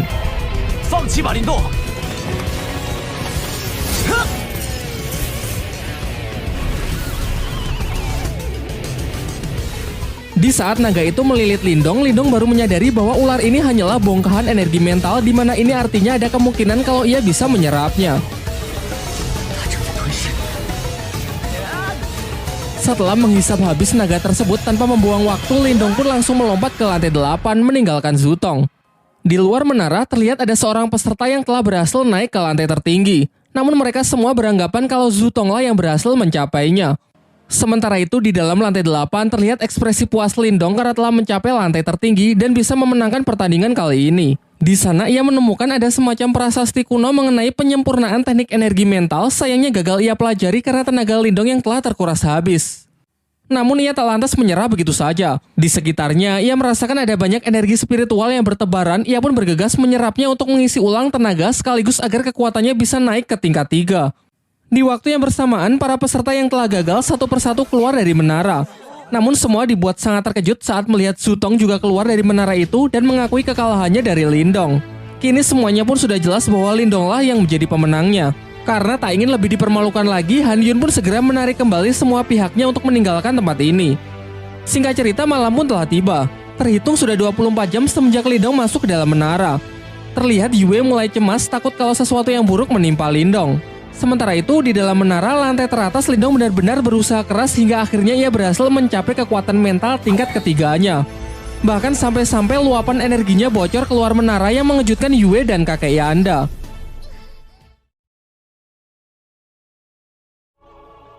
Terhitung sudah lebih dari 24 jam Lindong berada di dalam menara yang membuat Yue semakin cemas. Sementara di lantai tertinggi, Lindong berusaha keras meningkatkan kekuatannya hingga berhasil mencapai tingkat ketiga. Bahkan pancaran energi nampak keluar dari menara tersebut. Setelah dirasa cukup, ia pun mencoba kekuatan barunya yang dalam sekejap bisa menghancurkan prasasti kuno di hadapannya. Akan tetapi saat akan mencoba turun, ketiga segel spiritualnya keluar dan terhisap ke atas tempat tersebut. Lindong pun segera bergegas mengejarnya. Di luar menara, Yue semakin cemas karena keberadaan Lindong tiba-tiba menghilang dari menara. Bahkan kakek Yanda sendiri mengaku bahwa ia juga tak tahu persis kemana Lindong pergi. Namun berdasarkan legenda, master spiritual Kotayan yang dahulu menciptakan menara ini sengaja membuat ruangan rahasia yang hanya dapat diakses oleh orang terpilih saja. Jadi kemungkinan Lindonglah orang yang dimaksud. Sementara itu, Lindong telah tiba di sebuah dimensi dan masih mengikuti ketiga segel kehidupannya yang membawanya ke sebuah prasasti kuno. Ketika ia semakin kebingungan, tiba-tiba ia mendengar suara dari tangannya yang ternyata itu adalah Marta si rubah putih dengan tampilan yang sedikit berbeda dari sebelumnya setelah menghisap kekuatan mutiara dulu di kolam surgawi. Martha menjelaskan bahwa benda di hadapannya disebut segel spiritual leluhur, yaitu salah satu segel spiritual langit dan bumi yang dikatakan milik para dewa. Diceritakan jika seseorang memiliki segel ini, maka ia akan menjadi petarung terkuat di dunia. Setelah menyampaikan penjelasannya, ia menyuruh Lindong untuk mengambil kembali 3 segel spiritualnya. Namun segel itu seakan melakukan perlawanan dan malah tertarik ke dalam prasasti kuno tersebut. Sesaat setelahnya, tiba-tiba dimensi itu perlahan berubah menunjukkan proyeksi dataran benua yang memberitahukan lokasi dari segel spiritual leluhur lainnya. Martha lalu memperingatkan Lindong agar informasi mengenai lokasi segel-segel itu jangan sampai diketahui oleh orang lain jika Lindong tak ingin bernasib sama dengannya. Singkat cerita, Lindong pun keluar dari menara menghampiri Yue dan kakek Yanda yang telah menunggunya. Diperlihatkan sang kakek sangat senang dan bangga karena Lindong telah membantunya memenangkan pertandingan. Bahkan Yue yang biasanya bersikap dingin kali ini juga mengungkapkan rasa terima kasihnya kepada Lindong. Namun tiba-tiba Qing Tan, adik Lindong, datang dengan wajah yang ketakutan. Ia mengabarkan bahwa rumah mereka sedang diserang oleh sekelompok orang tak dikenal yang tak sanggup diatasi oleh ayah dan kakeknya. Setelah mendengar itu, Lindong pun bergegas kembali untuk membantu keluarganya. Dan benar saja, terlihat sekelompok bandit yang kemarin malam sempat merampok rombongan klan Lin datang ke rumah Lindong dengan diketuai oleh seorang pria berambut putih yang bernama Guiyan. Kekuatan Guiyan yang telah mencapai tingkat lumayan tinggi dengan mudahnya menghajar ayah Lindong sampai babak belur. Karena tak ada pilihan lain, kakek Lindong pun sepakat untuk menyerahkan tambang permatanya dengan syarat Guiyan dan kelompoknya harus segera pergi dari kota Yan. Namun setelah surat kepemilikan tambang diserahkan, Guiyan yang kejam mengingkari janjinya dan hendak mengeksekusi ayah Lindong. Untung saja di detik-detik terakhir sebuah serangan melemparkan pedang Guiyan yang tentu saja dilakukan oleh Lindong yang datang tepat waktu sehingga sang ayah berhasil diselamatkan. Pada awalnya kakek Lindong mengajak Lindong bertarung bersama karena ia tahu level kekuatan dari Guiyan. Namun Lindong meyakinkannya kalau ia sendirian saja sudah cukup. Sekaligus ini akan menjadi kesempatan yang bagus untuk mencoba kekuatan barunya. Ia pun segera memulai serangan menggunakan ketiga diggernya yang ia kendalikan dengan teknik mental namun dapat ditangkis dan dihindari oleh Guiyan. Giliran Guiyan yang mencoba menyerang dengan pedangnya juga bisa ditahan oleh Lindong, memperlihatkan benturan hebat dari energi mental mereka. Ayah dan kakeknya yang menyaksikan pertarungan itu dibuat sangat terkejut dengan peningkatan kekuatan dari Lindong. Berbagai macam teknik pun ditunjukkan. Dengan kekuatannya, Guiyan melepaskan sejumlah energi membuat beberapa replika dari dirinya untuk melakukan serangan beruntun. Satu persatu teknik itu dapat dengan mudah Lindong patahkan. Hingga Guiyan sangat kesal mengeluarkan teknik badai sitokin, menyebarkan serangan secara random yang sebagian bahkan mengenai pihaknya sendiri. Sementara Lindong juga tak menahan diri lagi dengan melepaskan teknik laser cahaya, versi lain dari gerbang ajaib yang memiliki daya hancur jauh lebih kuat. Dan benar saja, tak hanya dapat memblokir serangan dari Guiyan, teknik ini juga mampu menghancur leburkan lawannya hingga tak bersisa. Menyaksikan bosnya terbunuh tepat di hadapannya, para bandit lain pun segera pergi karena tak ingin bernasib sama. Setelah pertarungan usai, sampailah kakek Yanda dan Yue serta Qing Tan menyusul Lindong. Kakek Yanda menjelaskan bahwa kekuatan Lindong kini telah mengalami peningkatan yang sangat besar. Oleh karena itu, mulai sekarang tak ada lagi yang berani mengusik klan Lin. Pasca kejadian itu, Lindong dipercaya menjadi guru bela diri untuk melatih dan membimbing para anggota klan Lin lainnya. Bahkan sepupu yang dulu pernah merudungnya kini menunjukkan rasa respek dan hormatnya kepada Lindong. Di malam harinya ketika sedang berlatih, secara tak sengaja Lindong mendengar pembicaraan ayah dan kakeknya.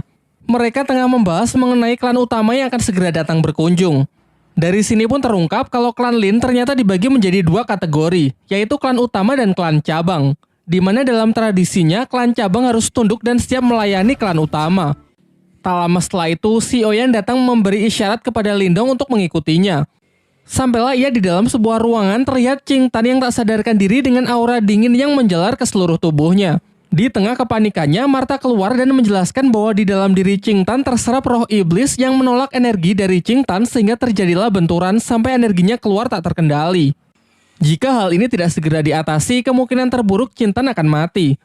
Martha kemudian menyarankan Lindong agar segera mencari obat langka yang disebut Yin Es untuk membantu adiknya tersebut mengendalikan auranya. Besoknya Lindong berinisiatif pergi menemui Xuanzu mengingat terdapat banyak obat-obatan langka di tempat pelelangannya. Sesampainya di sana, Xuanzu menyambut baik Lindong dan memberinya sebuah obat langka yang disebut buah iblis merah sebagai hadiah atas keberhasilan Lindong mencapai kekuatan spiritual tingkat ketiga yang dinilai begitu cepat. Tak lupa Lindong menanyakan mengenai pil Yin Es, namun sangat mengecewakan karena Xuanzu mengaku bahwa ia tak mempunyai obat selangka itu. Xuanzu kemudian merekomendasikan obat alternatif yang memiliki khasiat sama yang bernama air liur iblis naga yin. Ia menambahkan bahwa obat itu bisa Lindong temukan di pegunungan Tanyan, sebuah tempat yang disebut makam kuno ranah nirwana. Dan baru-baru ini ia mendengar kabar bahwa 4 klan besar yang salah satunya adalah klan utama dari klan Lin juga mengirimkan orang-orangnya untuk memeriksa tempat tersebut. Setelah mengetahui hal itu, Lindong pun segera pergi dan bertekad untuk pergi ke sana. Sesampainya ia di rumah, ia mengecek kembali kondisi Qing Tan yang sudah sedikit membaik. Namun untuk bisa sepenuhnya menyembuhkan penyakit dari adiknya tersebut, ia tetap harus pergi ke makam kuno untuk menemukan obatnya. Martha pun sepakat untuk membantunya dengan syarat jika di sana terdapat sesuatu yang bisa memulihkan jiwa iblisnya, Lindong harus membantu mengambilnya. Di tengah pembicaraan mereka, di luar Lindong mendengar keributan. Ternyata kerusuhan ini datang dari seorang perwakilan klan utama dari klan Lin yang menantang para petarung di klan cabang tersebut, yang menurutnya hanya sekumpulan sampah tidak berguna. Menanggapi hal itu, Lindong pun segera naik ke arena untuk menghancurkan kesombongan dari pemuda yang diketahui bernama Lin Chen. Sementara itu, senior dari Lin Chen, seorang wanita bernama Lin Ker, tengah diajak berkeliling bersama kakek Lindong. Dalam pembicaraan mereka, kakek Lindong meminta agar Lin Ker mengikut sertakan Lindong untuk pergi ke makam kuno agar cucunya tersebut bisa lebih mengasah kemampuannya. Pada awalnya, Lin Ker ragu karena beranggapan kalau para petarung di klan cabang tak lebih kuat dari klan utama, sehingga dikhawatirkan hanya akan menghambat perjalanannya saja. Namun secara kebetulan ia melihat Lindong dan Lin Chen yang akan bertarung, sehingga hasil pertarungan mereka akan ia jadikan sebagai bahan pertimbangan. Kembali ke arena, dengan penuh percaya diri, Lin Chen pun menantang Lindong bermaksud menunjukkan kekuatan dari klan Lin yang sesungguhnya. Di awal pertarungan, Lindong berusaha menjaga jarak untuk menganalisis gaya bertarung serta level dari lawannya terlebih dahulu. Setelah mengetahui lawannya tipe petarung jarak dekat, ia menyerangnya menggunakan pedang yang ia kendalikan menggunakan kekuatan mental dan berhasil menjatuhkan Lin Chen keluar arena.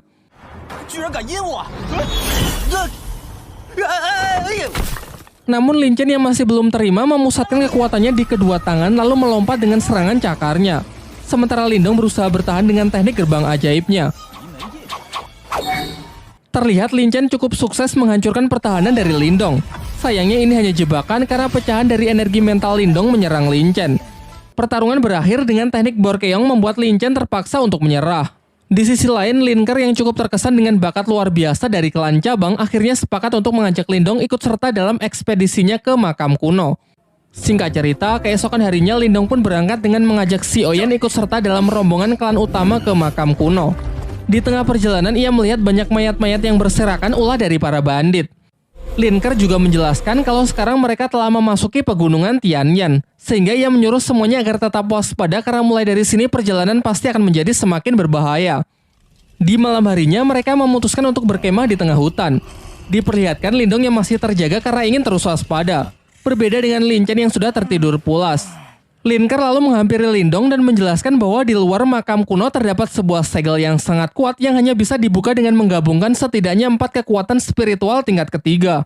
Ia menambahkan bahwa kita saja masih belum cukup, sehingga dibutuhkan seseorang dari klannya yang akan segera menyusul yang bernama Lin Langtian. Seketika ekspresi Lindong pun langsung berubah karena Lin Langtian adalah orang yang dulu pernah mengalahkan ayahnya. Di tengah obrolannya mereka merasakan kalau ada orang yang sedang mengawasi mereka. Dan benar saja, di balik pepohonan yang gelap muncul sekelompok bandit yang mereka bicarakan di perjalanan tadi siang. Bandit-bandit itu telah mengepung mereka yang diketahui oleh seorang pria bernama Song Dao. Tanpa membuang waktu, Lin Ker pun segera bertindak dengan santainya menghabisi satu persatu dari bandit tersebut. Sementara Lindong dengan berani menantang si ketua bandit untuk bertarung 1 lawan 1.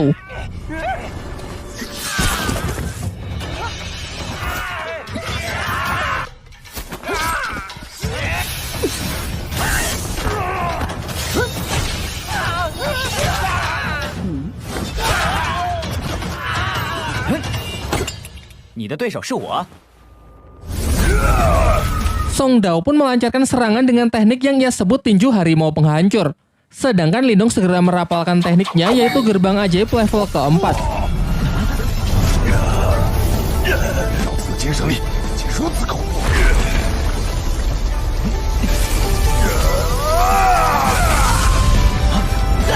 Pertarungan singkat itu akhirnya dapat Lindong menangkan. Lin Chen yang baru bangun sangat panik saat tahu kalau mereka baru saja diserang. Mendengar ceritanya dari Lin Ker, ia tak percaya kalau Lindong lah yang telah mengalahkan ketua dari para bandit itu sendirian, mengingat statusnya yang hanya dari klan cabang. Namun Linkar mengatakan bahwa kekuatan seseorang tidak bisa dinilai dari tingkatan klannya saja. Di pertarungan sebelumnya, Lindong sudah menunjukkan belas kasihannya karena kalau tidak, Lin Chen pasti sudah almarhum. Keesokan harinya, mereka telah sampai di depan makam kuno. Namun mereka tak bisa langsung masuk karena di luar masih ada segel yang sangat kuat. Linkar lalu mengajak mereka ke kamp perkumpulan para perwakilan dari berbagai klan besar yang berpartisipasi dan ikut bersaing dalam rangka mencari harta karun di makam kuno. Seperti yang sudah dijelaskan sebelumnya, diperlukan 4 kekuatan spiritual tingkat tinggi untuk bisa membuka segel di jalur masuk makam kuno. Untuk itulah dibutuhkan pemimpin dari setiap perwakilan klan yang salah satunya adalah Lin Langtian. Dan setelah menunggu cukup lama, akhirnya tibalah Lin Langtian dengan menunggangi burung phoenix-nya. Tak lama setelah itu nampak kilatan petir yang ternyata adalah perwakilan dari klan Wang yang bernama Wang Yan. Dilanjutkan dengan hadirnya perwakilan dari klan Qin yang bernama Qin Shi. Terakhir datang seorang gadis bunga teratai bernama Hing Su yang menjadi satu-satunya perwakilan yang datang sendirian. Lindong yang merasakan aura hebat dari keempat orang di hadapannya benar-benar terkesan dan merasa kalau dirinya masih belum ada apa-apanya. Setelah semuanya berkumpul, mereka berempat pun secara bergantian menyerang segel penghalang makam kuno tersebut dan berhasil menghancurkannya. Sesaat setelah jalan menuju makam kuno terbuka, tanpa membuang-buang waktu, mereka pun segera bergegas masuk untuk berlomba-lomba menemukan harta karun di sana. Sesampainya di dalam, di sana terdapat banyak jalur yang bisa dilalui. Lindong pun memilih jalur yang berbeda dari rombongan Linkar karena mengikuti saran dan arahan dari Martha. Setelah cukup lama berlari, ia sampai di sebuah pintu yang dilindungi oleh energi mental. Pada awalnya Lindong ingin menghancurkannya secara fisik, hingga Martha menyarankannya untuk membukanya cukup dengan mengalirinya menggunakan energi mental.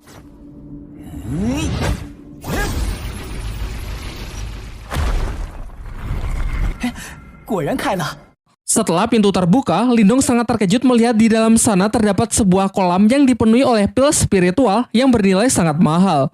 Tanpa membuang waktu, ia pun segera mengeluarkan kantong ajaibnya untuk mengambil semua pil tersebut karena jika nanti dijual, ia pasti bisa mendapatkan banyak cuan. Sementara itu, Martha juga berhasil menemukan ruangan yang dipenuhi oleh roh iblis yang telah tersegel dan ia pun segera melahapnya satu persatu guna dapat memulihkan kekuatannya. Si Oyan pun juga tak mau ketinggalan sehingga mereka pun terlihat saling berebutan.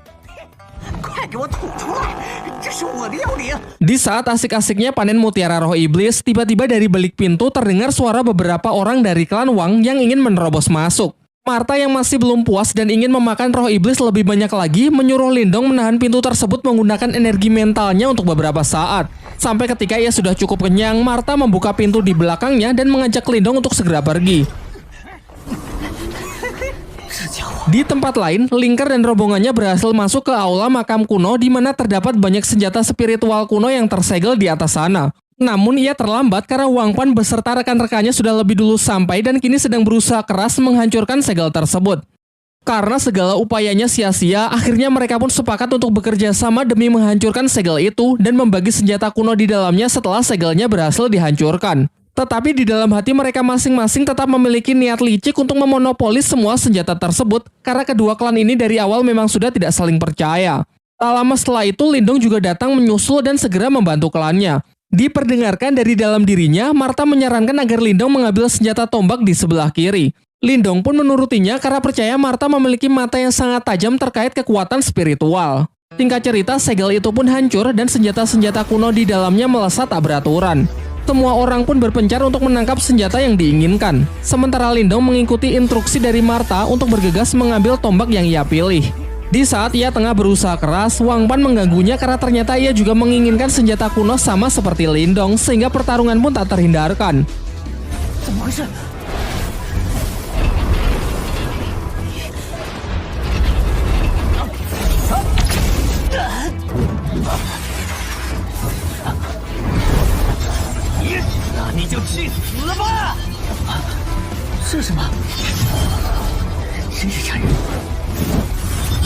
Akan tetapi Lindong lebih diuntungkan karena Martha yang berada di pihaknya turut membantu mengatasi serangan putaran roda emas yang dilancarkan oleh Wang Pan. Sampai akhirnya Lindong pun berhasil menangkap senjata kuno tersebut dan langsung meneteskan darahnya ke batang tombak agar tombak itu bisa mendapatkan tuannya. Sementara Wang Pan yang sangat kesal segera menyerang Lindong dengan kekuatan penuhnya. Namun dapat Lindong tangkis dengan senjata barunya yang memiliki nama tombak pencakar langit.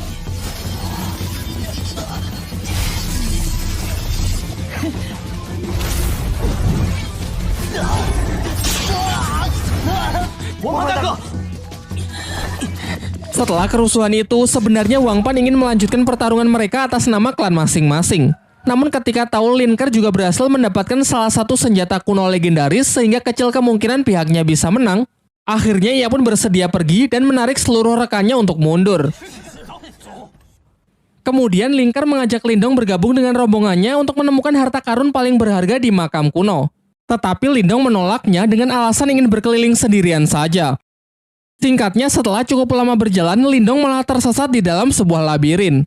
Ketika mereka sedang berusaha keras mencari jalan keluar, tiba-tiba saja dinding labirin itu bergerak saling merapat sehingga Lindong pun harus bergegas lari agar tidak terhimpit.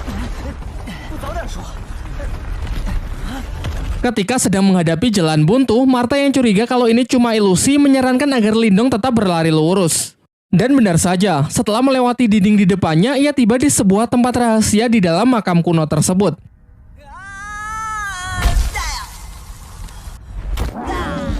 Di sana mereka melihat sebuah patung spiritual namun dalam kondisi yang tidak aktif dan tubuh yang terpecah-pecah. Diceritakan kalau patung spiritual termasuk ke dalam senjata kuno yang dapat dikendalikan oleh orang yang memiliki energi spiritual tingkat tinggi.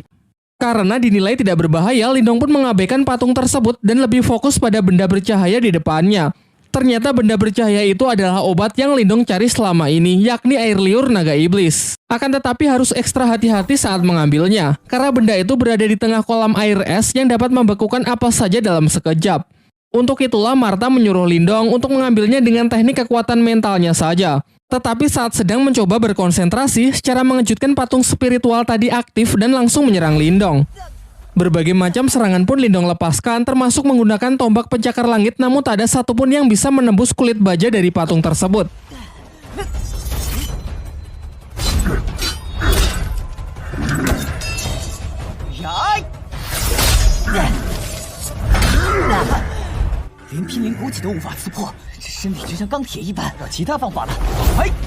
Sampai Lindong baru menyadari bahwa inti energi dari patung spiritual tersebut tepat berada di belakang kepalanya.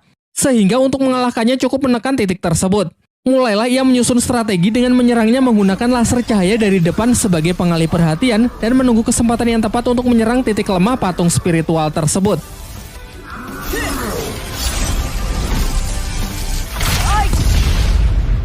Setelah berhasil melumpuhkan si patung spiritual, Lindong kembali berkonsentrasi dan berhasil mendapatkan air liur iblis naga yang bisa ia gunakan untuk mengobati Ching Tan. Saat akan pergi karena sudah berhasil mendapatkan apa yang ia cari, tiba-tiba patung spiritual yang jauh lebih kuat jatuh tepat di belakangnya. Namun Martha sudah memastikan kalau patung yang satu ini benar-benar dalam kondisi yang sedang tidak aktif karena energi di dalamnya sudah habis. Ia kemudian menyuruh Lindong untuk mengalirinya dengan energi spiritual miliknya agar patung ini bisa menjadi miliknya dan nanti dapat ia manfaatkan dalam berlatih.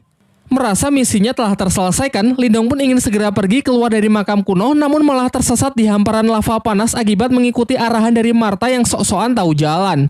Karena sudah terlanjur sampai sejauh ini, mereka pun berniat pergi ke seberang lautan lava untuk melihat kuil dari si pemilik makam kuno. Ia kemudian menyuruh si Oyen untuk menunggunya di daratan karena menyeberangi tempat ini menurutnya akan sangat berbahaya.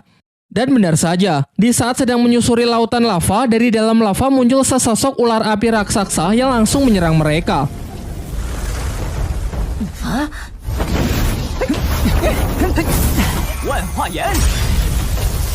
Awalnya Lindong sangat kesulitan mengatasinya karena setiap serangan yang ia lancarkan justru ditelan oleh ular tersebut. Untung saja setelah mengikuti bimbingan dari Martha, yaitu dengan mengaliri tombak pencakar langit menggunakan energi murni Lindong, membuat senjata kuno tersebut menjadi jauh lebih efektif untuk menghancurkan ular api di hadapannya.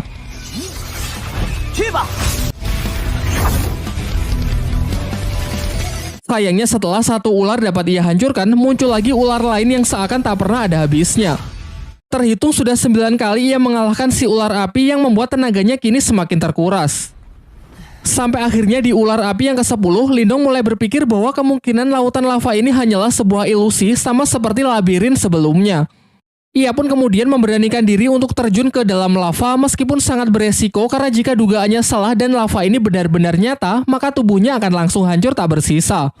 Pertaruhan nyawa itu pun akhirnya dimenangkan oleh Lindong karena lautan lava ini ternyata benar-benar hanya ilusi untuk merahasiakan keberadaan kuil si pemilik makam kuno di bawah sana. Ketika ia menengok ke atas, terlihat Ling Langtian beserta 2 ketua klan lainnya masih terjebak di dalam ilusi lautan lava dan berhadapan dengan ular api raksasa. Singkat cerita, Lindong bersama Martha masuk ke dalam kuil tersebut dan menemukan benda paling berharga di makam kuno, yaitu jantung nirwana.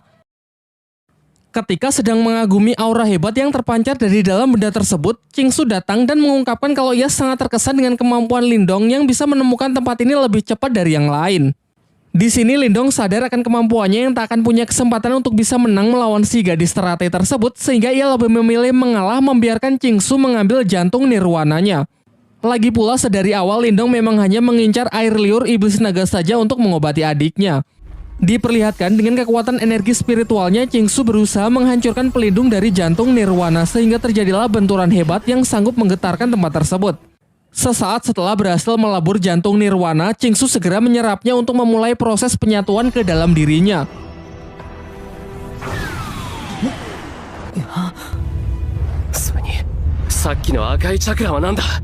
Sementara itu, Lindong yang masih melihat-lihat seisi ruangan secara tak sengaja menemukan peti mati dari si pemilik makam kuno dan ia pun menyampaikan rasa terima kasihnya di hadapan peti mati tersebut.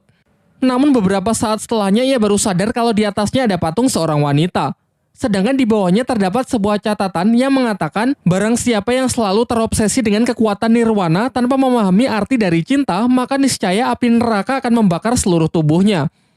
Dan benar saja, di tengah proses penyerapannya, tiba-tiba tubuh Qingsu terbakar yang menandakan kalau catatan dalam peti mati tersebut adalah sebuah peringatan. Terlihat Qingsu yang berusaha menekan energi panas tersebut namun sia-sia karena ia tak cukup kuat dan secara perlahan dirinya justru ditelan oleh kekuatan dari jantung nirwana tersebut. Kekuatannya pun mulai lepas kendali dengan menyerang peti mati di kuil tersebut. Ia kemudian menuduh Lindong sudah tahu resikonya sejak awal dan menjebaknya dengan sengaja membiarkan dirinya mengambil jantung nirwana. Lindong pun berusaha menjelaskan kalau dirinya juga baru tahu setelah membaca catatan di dalam peti mati si pemilik makam kuno. Dengan sisa kesadarannya, Qingsu meminta Lindong untuk meminjamkan inti energi spiritual miliknya guna menyeimbangkan luapan energi yang tak terkendali tersebut. Ia berjanji kalau nanti akan ia ganti berkali-kali lipat. Namun Martha melarang Lindong dengan mengatakan jika Lindong menyerahkan inti energi spiritual miliknya, maka kekuatan dari latihannya selama ini akan musnah begitu saja dan mustahil bisa dipulihkan lagi. Takut akan hal itu, Lindong pun segera bergegas keluar kuil, namun Qingsu mencegahnya dan berniat mengambil inti energi Lindong secara paksa. Di tengah keributan mereka, tiba-tiba muncul sesosok pria misterius yang ternyata adalah sisa jiwa dari si pemilik makam kuno yang bangkit kembali setelah peti matinya dihancurkan. Pada awalnya si pemilik makam kuno mengira kalau Qingsu dan Lindong adalah pasangan kekasih. Namun mereka langsung menepisnya dengan mengatakan kalau mereka baru saja bertemu. Ternyata jawaban itu membuat si pemilik makam murka dan menekan Qingsu yang nampak ingin membunuh serta mengambil kembali jantung nirwananya. Dari sini diketahui kalau kekuatan jantung nirwana hanya bisa diserap oleh pasangan kekasih saja. Tanpa ikatan tersebut, siapa saja yang mencoba memilikinya pantas mati. Martha yang menyadari kalau orang di hadapannya sangat kuat segera menyuruh Lindong mengambil kesempatan ini untuk melarikan diri. Akan tetapi Lindong yang tak sampai hati meninggalkan Qingsu yang hendak dibunuh memutuskan untuk kembali dan memohon kepada si pemilik makam kuno agar nyawa gadis teratai tersebut diampuni. Melihat keberanian Lindong, amarah dari si pemilik makam pun mulai mencair dan beralih mengagumi Lindong yang rela berkorban demi gadis yang padahal baru saja ia kenal. Ternyata hal ini mengingatkan kepada dirinya di masa lalu yang melakukan hal yang sama kepada wanita yang belum lama ia temui. Singkat cerita, ia pun memutuskan untuk mengampuni Qingsu dan memberikan jantung nirwana kepada mereka berdua dengan mengikat mereka ke dalam ruang energi untuk memulai proses penyerapan.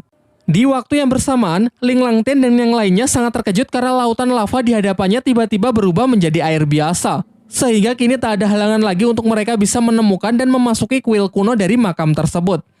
Kembali ke tempat Lindong, si pemilik makam yang melihat senjata Lindong sangat terkesan karena tombak pencakar langit yang dulu merupakan miliknya kini berhasil diwarisi oleh Lindong. Sementara itu diperlihatkan jiwa Qingsu dan Lindong berada di sebuah dimensi yang dipenuhi bunga diiringi musik romansa persis seperti di film-film India.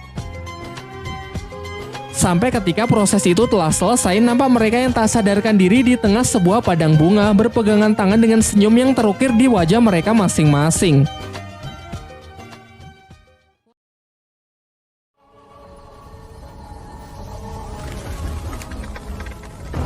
Setelah proses selesai, Lindong segera keluar dari kepulan asap dan berlari meninggalkan kuil. Dari arah belakang, Qingsu yang sangat marah menyerangnya dan mengatakan kalau Lindong harus mati karena telah berani menodainya.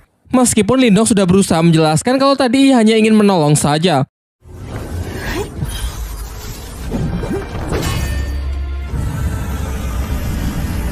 Ketika Qingsu sudah berhasil mencekik Lindong dan nyaris membunuhnya, ia teringat perasaan hangat saat bersama Lindong yang membuat hatinya perlahan mulai luluh. Di tengah keributan tersebut, Ling Langtian beserta dua ketua tim lainnya sudah sampai dan langsung menerobos ke dalam kuil untuk mengambil jantung nirwana. Dan tentu saja benda tersebut sudah tidak ada. Tetapi mereka nampak tak keberatan jika memang Qingsu yang lebih awal sampai dan mengambil jantung nirwana tersebut terlebih dahulu. Setelah percakapan singkat itu, Qingsu menarik tangan Lindong dan berbisik tentang urusan dengan Lindong yang belum selesai. Di waktu yang bersamaan, Lin Ke dan para anggota klan lainnya datang ke kuil makam kuno. Diperlihatkan, Wang Pan mengadukan kepada seniornya yang bernama Wang Yan kalau Lindonglah yang telah berebut senjata spiritual miliknya, yakni tombak pencakar langit. Qingsu yang tak ingin ikut campur dalam pertikaian itu sehingga memutuskan untuk keluar terlebih dahulu dan menunda urusannya dengan Lindong. Sementara Lindong menanggapi tuduhan tersebut tegas mengatakan kalau sejak awal seluruh benda di makam kuno bukan milik siapapun sehingga karena ialah yang mengambilnya terlebih dahulu maka benda tersebut otomatis menjadi miliknya. Akan tetapi Wang Yan yang sama sekali tidak peduli dengan argumen Lindong, ia tetap ingin Lindong menyerahkan senjata tersebut kepada juniornya sebelum Lindong menyesal. Di sisinya, Ling Ke mencoba membela Lindong dan bersedia bersaksi bahwa Lindong memang tidak bersalah. Namun ucapannya tersebut justru dihentikan oleh Lin Langtian. Terlebih lagi saat tahu kalau Lindong hanyalah anggota dari klan cabang, ia malah ikut mengintimidasinya karena merasa kalau Lindong hanya mempermalukan nama baik dari klannya saja. Lin Langtian kemudian memerintahkan Lindong agar meminta maaf kepada klan Wang dan menyerahkan tombak pencakar langit tersebut kepada Wang Pan. Bukannya menurut, Lindong pun malah dibuat semakin emosi mengingat ia sebenarnya juga menyimpan dendam kepada Lin Langtian yang dulu pernah mengalahkan ayahnya. Namun sayangnya sampai detik ini perbedaan kekuatan mereka masih terlalu jauh. Terlihat hanya dengan hentakan kaki ia bisa mengintimidasi seluruh ruangan. Dilanjutkan dengan serangan bola api tingkat tinggi yang benar-benar mampu menekan Lindong. Walaupun ia sudah bertahan menggunakan senjata spiritualnya. Diperdengarkan dari dalam dirinya, Martha mengatakan jika Lindong mengerahkan seluruh kekuatannya sekarang, maka persentase ia menang hanyalah 20%. Kecilnya kemungkinan tersebut membuat Lindong sadar betapa besarnya perbedaan kekuatan di antara mereka sampai saat ini. Sementara itu dengan sombongnya, Ling Langtian mengatakan bahwa ia akan memberikan Lindong satu kesempatan lagi. Yaitu jika Lindong bisa lolos dari tekanan kekuatan spiritual yang ia buat dan berhasil keluar dari kuil, maka masalah ini akan dinyatakan selesai. Masih mencoba membantu Lindong, namun kali ini Ling Ke menyarankan agar Lindong menyerah saja karena tak mungkin ia bisa menahan tekanan spiritual dari Ling Langtian. Namun Lindong mengabaikan peringatan Ling Ke dan masih percaya diri untuk menerima tantangan tersebut. Mulailah ia merapatkan energinya dan perlahan berjalan keluar aula. Lin Langtian pun juga tak mau kalah dengan memperkuat tekanan yang ia berikan. Nampaknya tekanan kekuatan mental ini memang jauh lebih kuat dari apa yang pernah ia rasakan saat berada di dalam pertarungan menara. Tetapi meskipun tubuhnya kini sudah dipenuhi dengan luka, sedikitpun Lindong tetap tidak berhenti bergerak. Melihat usaha bocah di depannya yang sangat keras, Ling Langtian tak lantas menunjukkan belas kasihannya. Ia justru kembali meningkatkan cengkraman tekanan energi mentalnya yang terlihat seperti tangan Susanoo.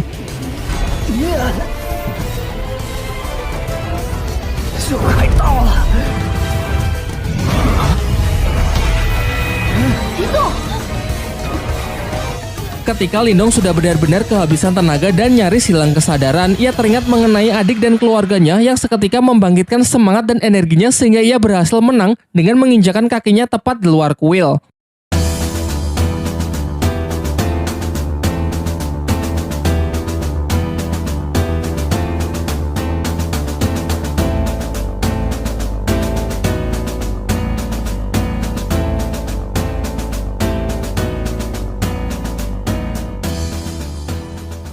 Sebelum pergi, ia mengatakan bahwa kejadian hari ini pasti nanti akan ia balas 100 kali lipat. Sementara di dalam kuil, semuanya dibuat sangat terkejut melihat Lindong yang mampu lolos dari cengkraman kekuatan mental tingkat tinggi dari Ling Langtian. Singkat cerita, setelah keluar dari makam kuno, Lindong bermeditasi dalam waktu yang cukup lama untuk memulihkan dirinya. Diperlihatkan, emosi Lindong yang meluap-luap ingin segera membalas perbuatan dari Ling Langtian dalam waktu 2 tahun dari sekarang. Namun dengan berat hati, Martha mengatakan kalau 2 tahun saja tak akan cukup karena perbedaan kekuatan mereka yang benar-benar terlampau jauh. Lagi pula 2 tahun lagi pasti kekuatan dari Ling Langtian juga akan meningkat. Seketika dalam keputusasaannya, Lindong teringat dengan lokasi segel kuno saat ia berada di puncak pertarungan menara. Diceritakan jika ia berhasil mendapatkannya, ia akan punya kesempatan untuk menandingi kekuatan dari Ling Langtian. Martha lalu menceritakan bahwa di masa lalu terdapat seorang pria yang menguasai 8 segel kuno dan memperoleh kekuatan yang sangat luar biasa kuat. Kekuatannya tersebut ia gunakan untuk menghentikan chaos pada masanya. Namun setelah kejadian itu, secara misterius pria tersebut menghilang dan ke-8 segel terpencar ke seluruh penjuru benua. Di saat mereka tengah mengobrol, tiba-tiba terlihat sebuah meteor jatuh tepat ke arah mereka.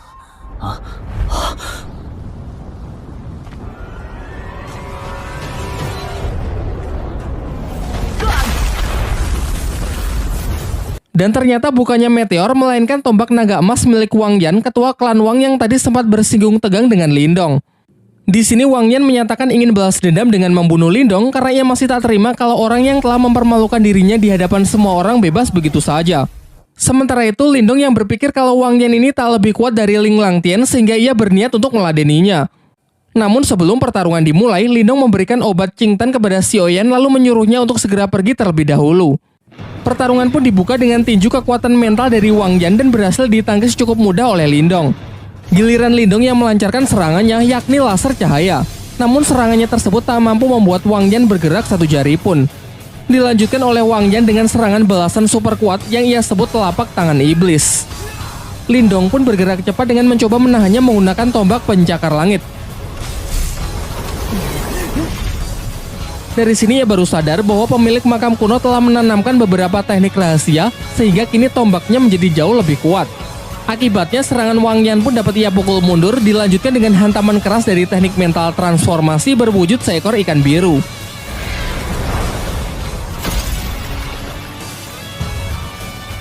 Melihat kekuatan Lindong yang berada di luar perkiraannya, memaksa Wang Yan bertarung lebih serius dengan mengandalkan senjata tombak naga emasnya. Dan benar saja, dalam sekejap Wang Yan juga mampu melepaskan teknik transformasi kekuatan mentalnya yang berwujud naga emas raksasa. Di sisi Lindong, Martha pun memberikan peringatan keras kalau itu bukanlah serangan yang bisa Lindong tahan dengan hanya teknik biasa. Lantas ia menyarankan agar Lindong mengalirkan seluruh energi spiritualnya ke tombak pencakar langit.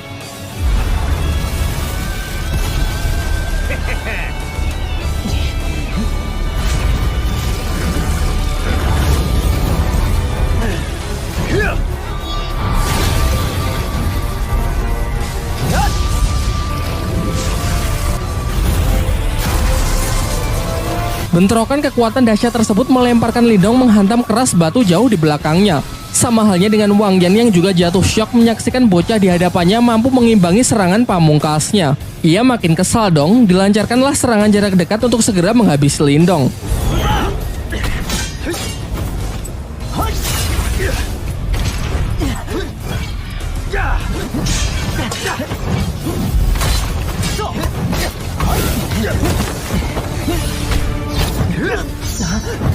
Ketika Wang Yan nyaris menusukkan tombaknya, terdengar benturan keras yang ternyata berhasil ditahan dengan boneka spiritual yang Lindong dapat dari makam kuno sebelumnya. Dengan mengikuti arahan dari Martha, Lindong pun segera mengaliri boneka tersebut dengan energinya agar bisa ia kendalikan untuk menghadapi Wang Yan.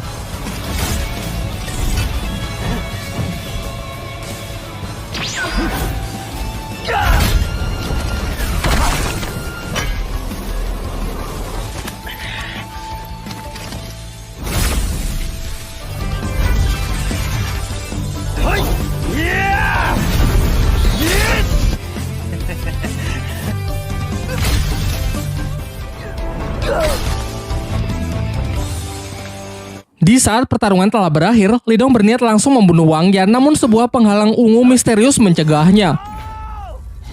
Ternyata penghalang tersebut milik seorang pria parubaya yang bernama Shen Long yang merupakan guru sekaligus pengawal dari Wang Yan. Shen Long pun menjalankan perintah dari Wang Yan untuk segera merapalkan sebuah teknik super kuat yang bahkan tak sanggup ditahan oleh boneka spiritualnya. Inilah definisi kukira Baiwan ternyata bawa kawan, membuat Lindong terpaksa mundur karena tenaganya telah banyak terkuras dalam duelnya melawan Wang Yan.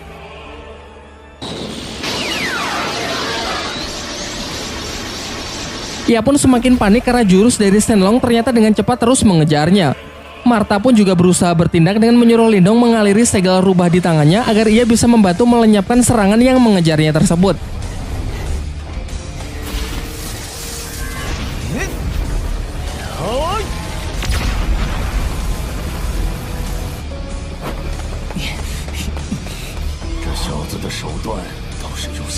Akan tetapi Shenlong tak lantas membiarkannya pergi begitu saja. Ia pun melancarkan serangan kedua yang jauh lebih kuat dan jauh lebih mematikan.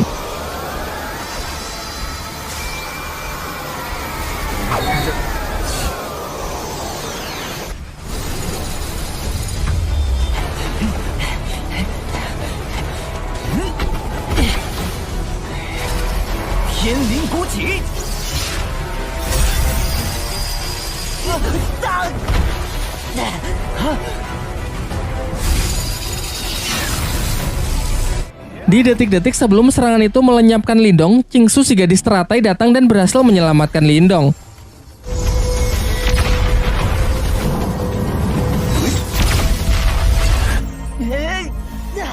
Wang Yan yang tahu kalau itu adalah Qingsu memerintahkan agar Shenlong berhenti mengejarnya. Karena menurutnya meskipun kita bersatu, kecil kemungkinan pihaknya bisa menang.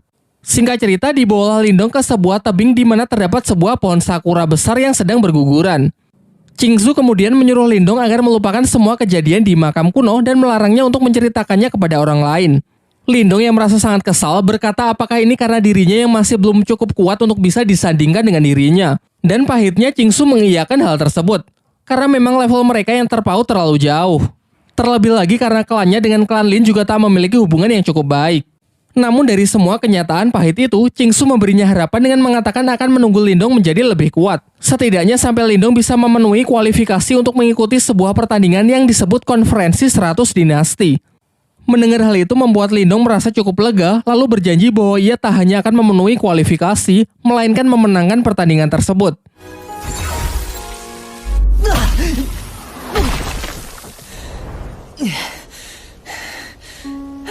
Setelah memberikan salam perpisahan, Qingsu pun bergegas pergi. Setibanya di rumah, Lindong segera menyuruh Qingtan bermeditasi untuk memulai proses penyembuhan menggunakan air liur naga yang ia dapat dari makam kuno.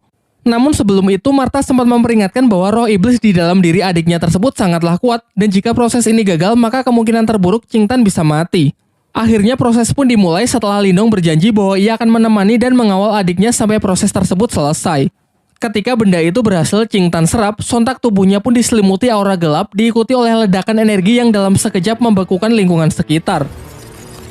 Seusai seluruh energi dan jiwa iblis yang selama ini bersemayam di tubuh Qingtan keluar, Lindong bergerak cepat untuk membawa adiknya yang pingsan ke tempat yang aman. Baru setelah itu, Lindong pun bertekad kuat melindungi adiknya dan melenyapkan roh iblis tersebut dengan mengandalkan tombak penyakar langit miliknya. Martha berpesan agar sangat berhati-hati karena satu serangan saja bisa langsung membekukan seluruh tubuh Lindong. Oleh karena itu, ia akan tetap berusaha menjaga jarak dengan hanya melancarkan serangan dari jarak jauh. Namun serangan teknik mental Lindong yang berbentuk ular piton raksasa seketika langsung menjadi es dan hancur begitu saja. Bahkan serangan makhluk itu juga sama sekali tidak bisa ia tangkis sehingga Lindong hanya bisa lari dan menghindar saja. Sampai ketika sudah terdesak, ia baru sadar bahwa teknik laser cahaya miliknya adalah tipe api, sehingga bisa dikatakan tekniknya tersebut akan sangat efektif untuk digunakan melawan iblis es tersebut. Ia pun memodifikasi tekniknya menjadi tinju api dan benar saja serangan tersebut memang benar-benar bisa meng-counter serangan es dari sang roh iblis. Di akhir pertarungan, Lindong yang telah berhasil menyegel roh iblis itu menggunakan belenggu api, menyuruh Qingtan untuk segera menyerap energi spiritualnya kembali dan memfilter menggunakan obat yang telah ia makan agar kekuatan spiritualnya bisa ia kendalikan. Singkat cerita, proses berjalan lancar dan kini Qingtan telah bisa mengendalikan kekuatannya yang dikatakan sudah hampir setara dengan Lindong. Qingtanmu sangat senang karena sekarang tak lagi hanya menjadi beban, ingin ikut serta pergi berkelana bersama Lindong. Namun Lindong mengatakan bahwa ia akan lebih tenang jika Qingtan tetap tinggal untuk menjaga klannya selagi ia tak berada di rumah. Keesokan harinya bersama Martha dan Xiaoyan, Lindong pun berangkat untuk mencari segel spiritual leluhur demi lebih mengupgrade kekuatannya. Dan tamat.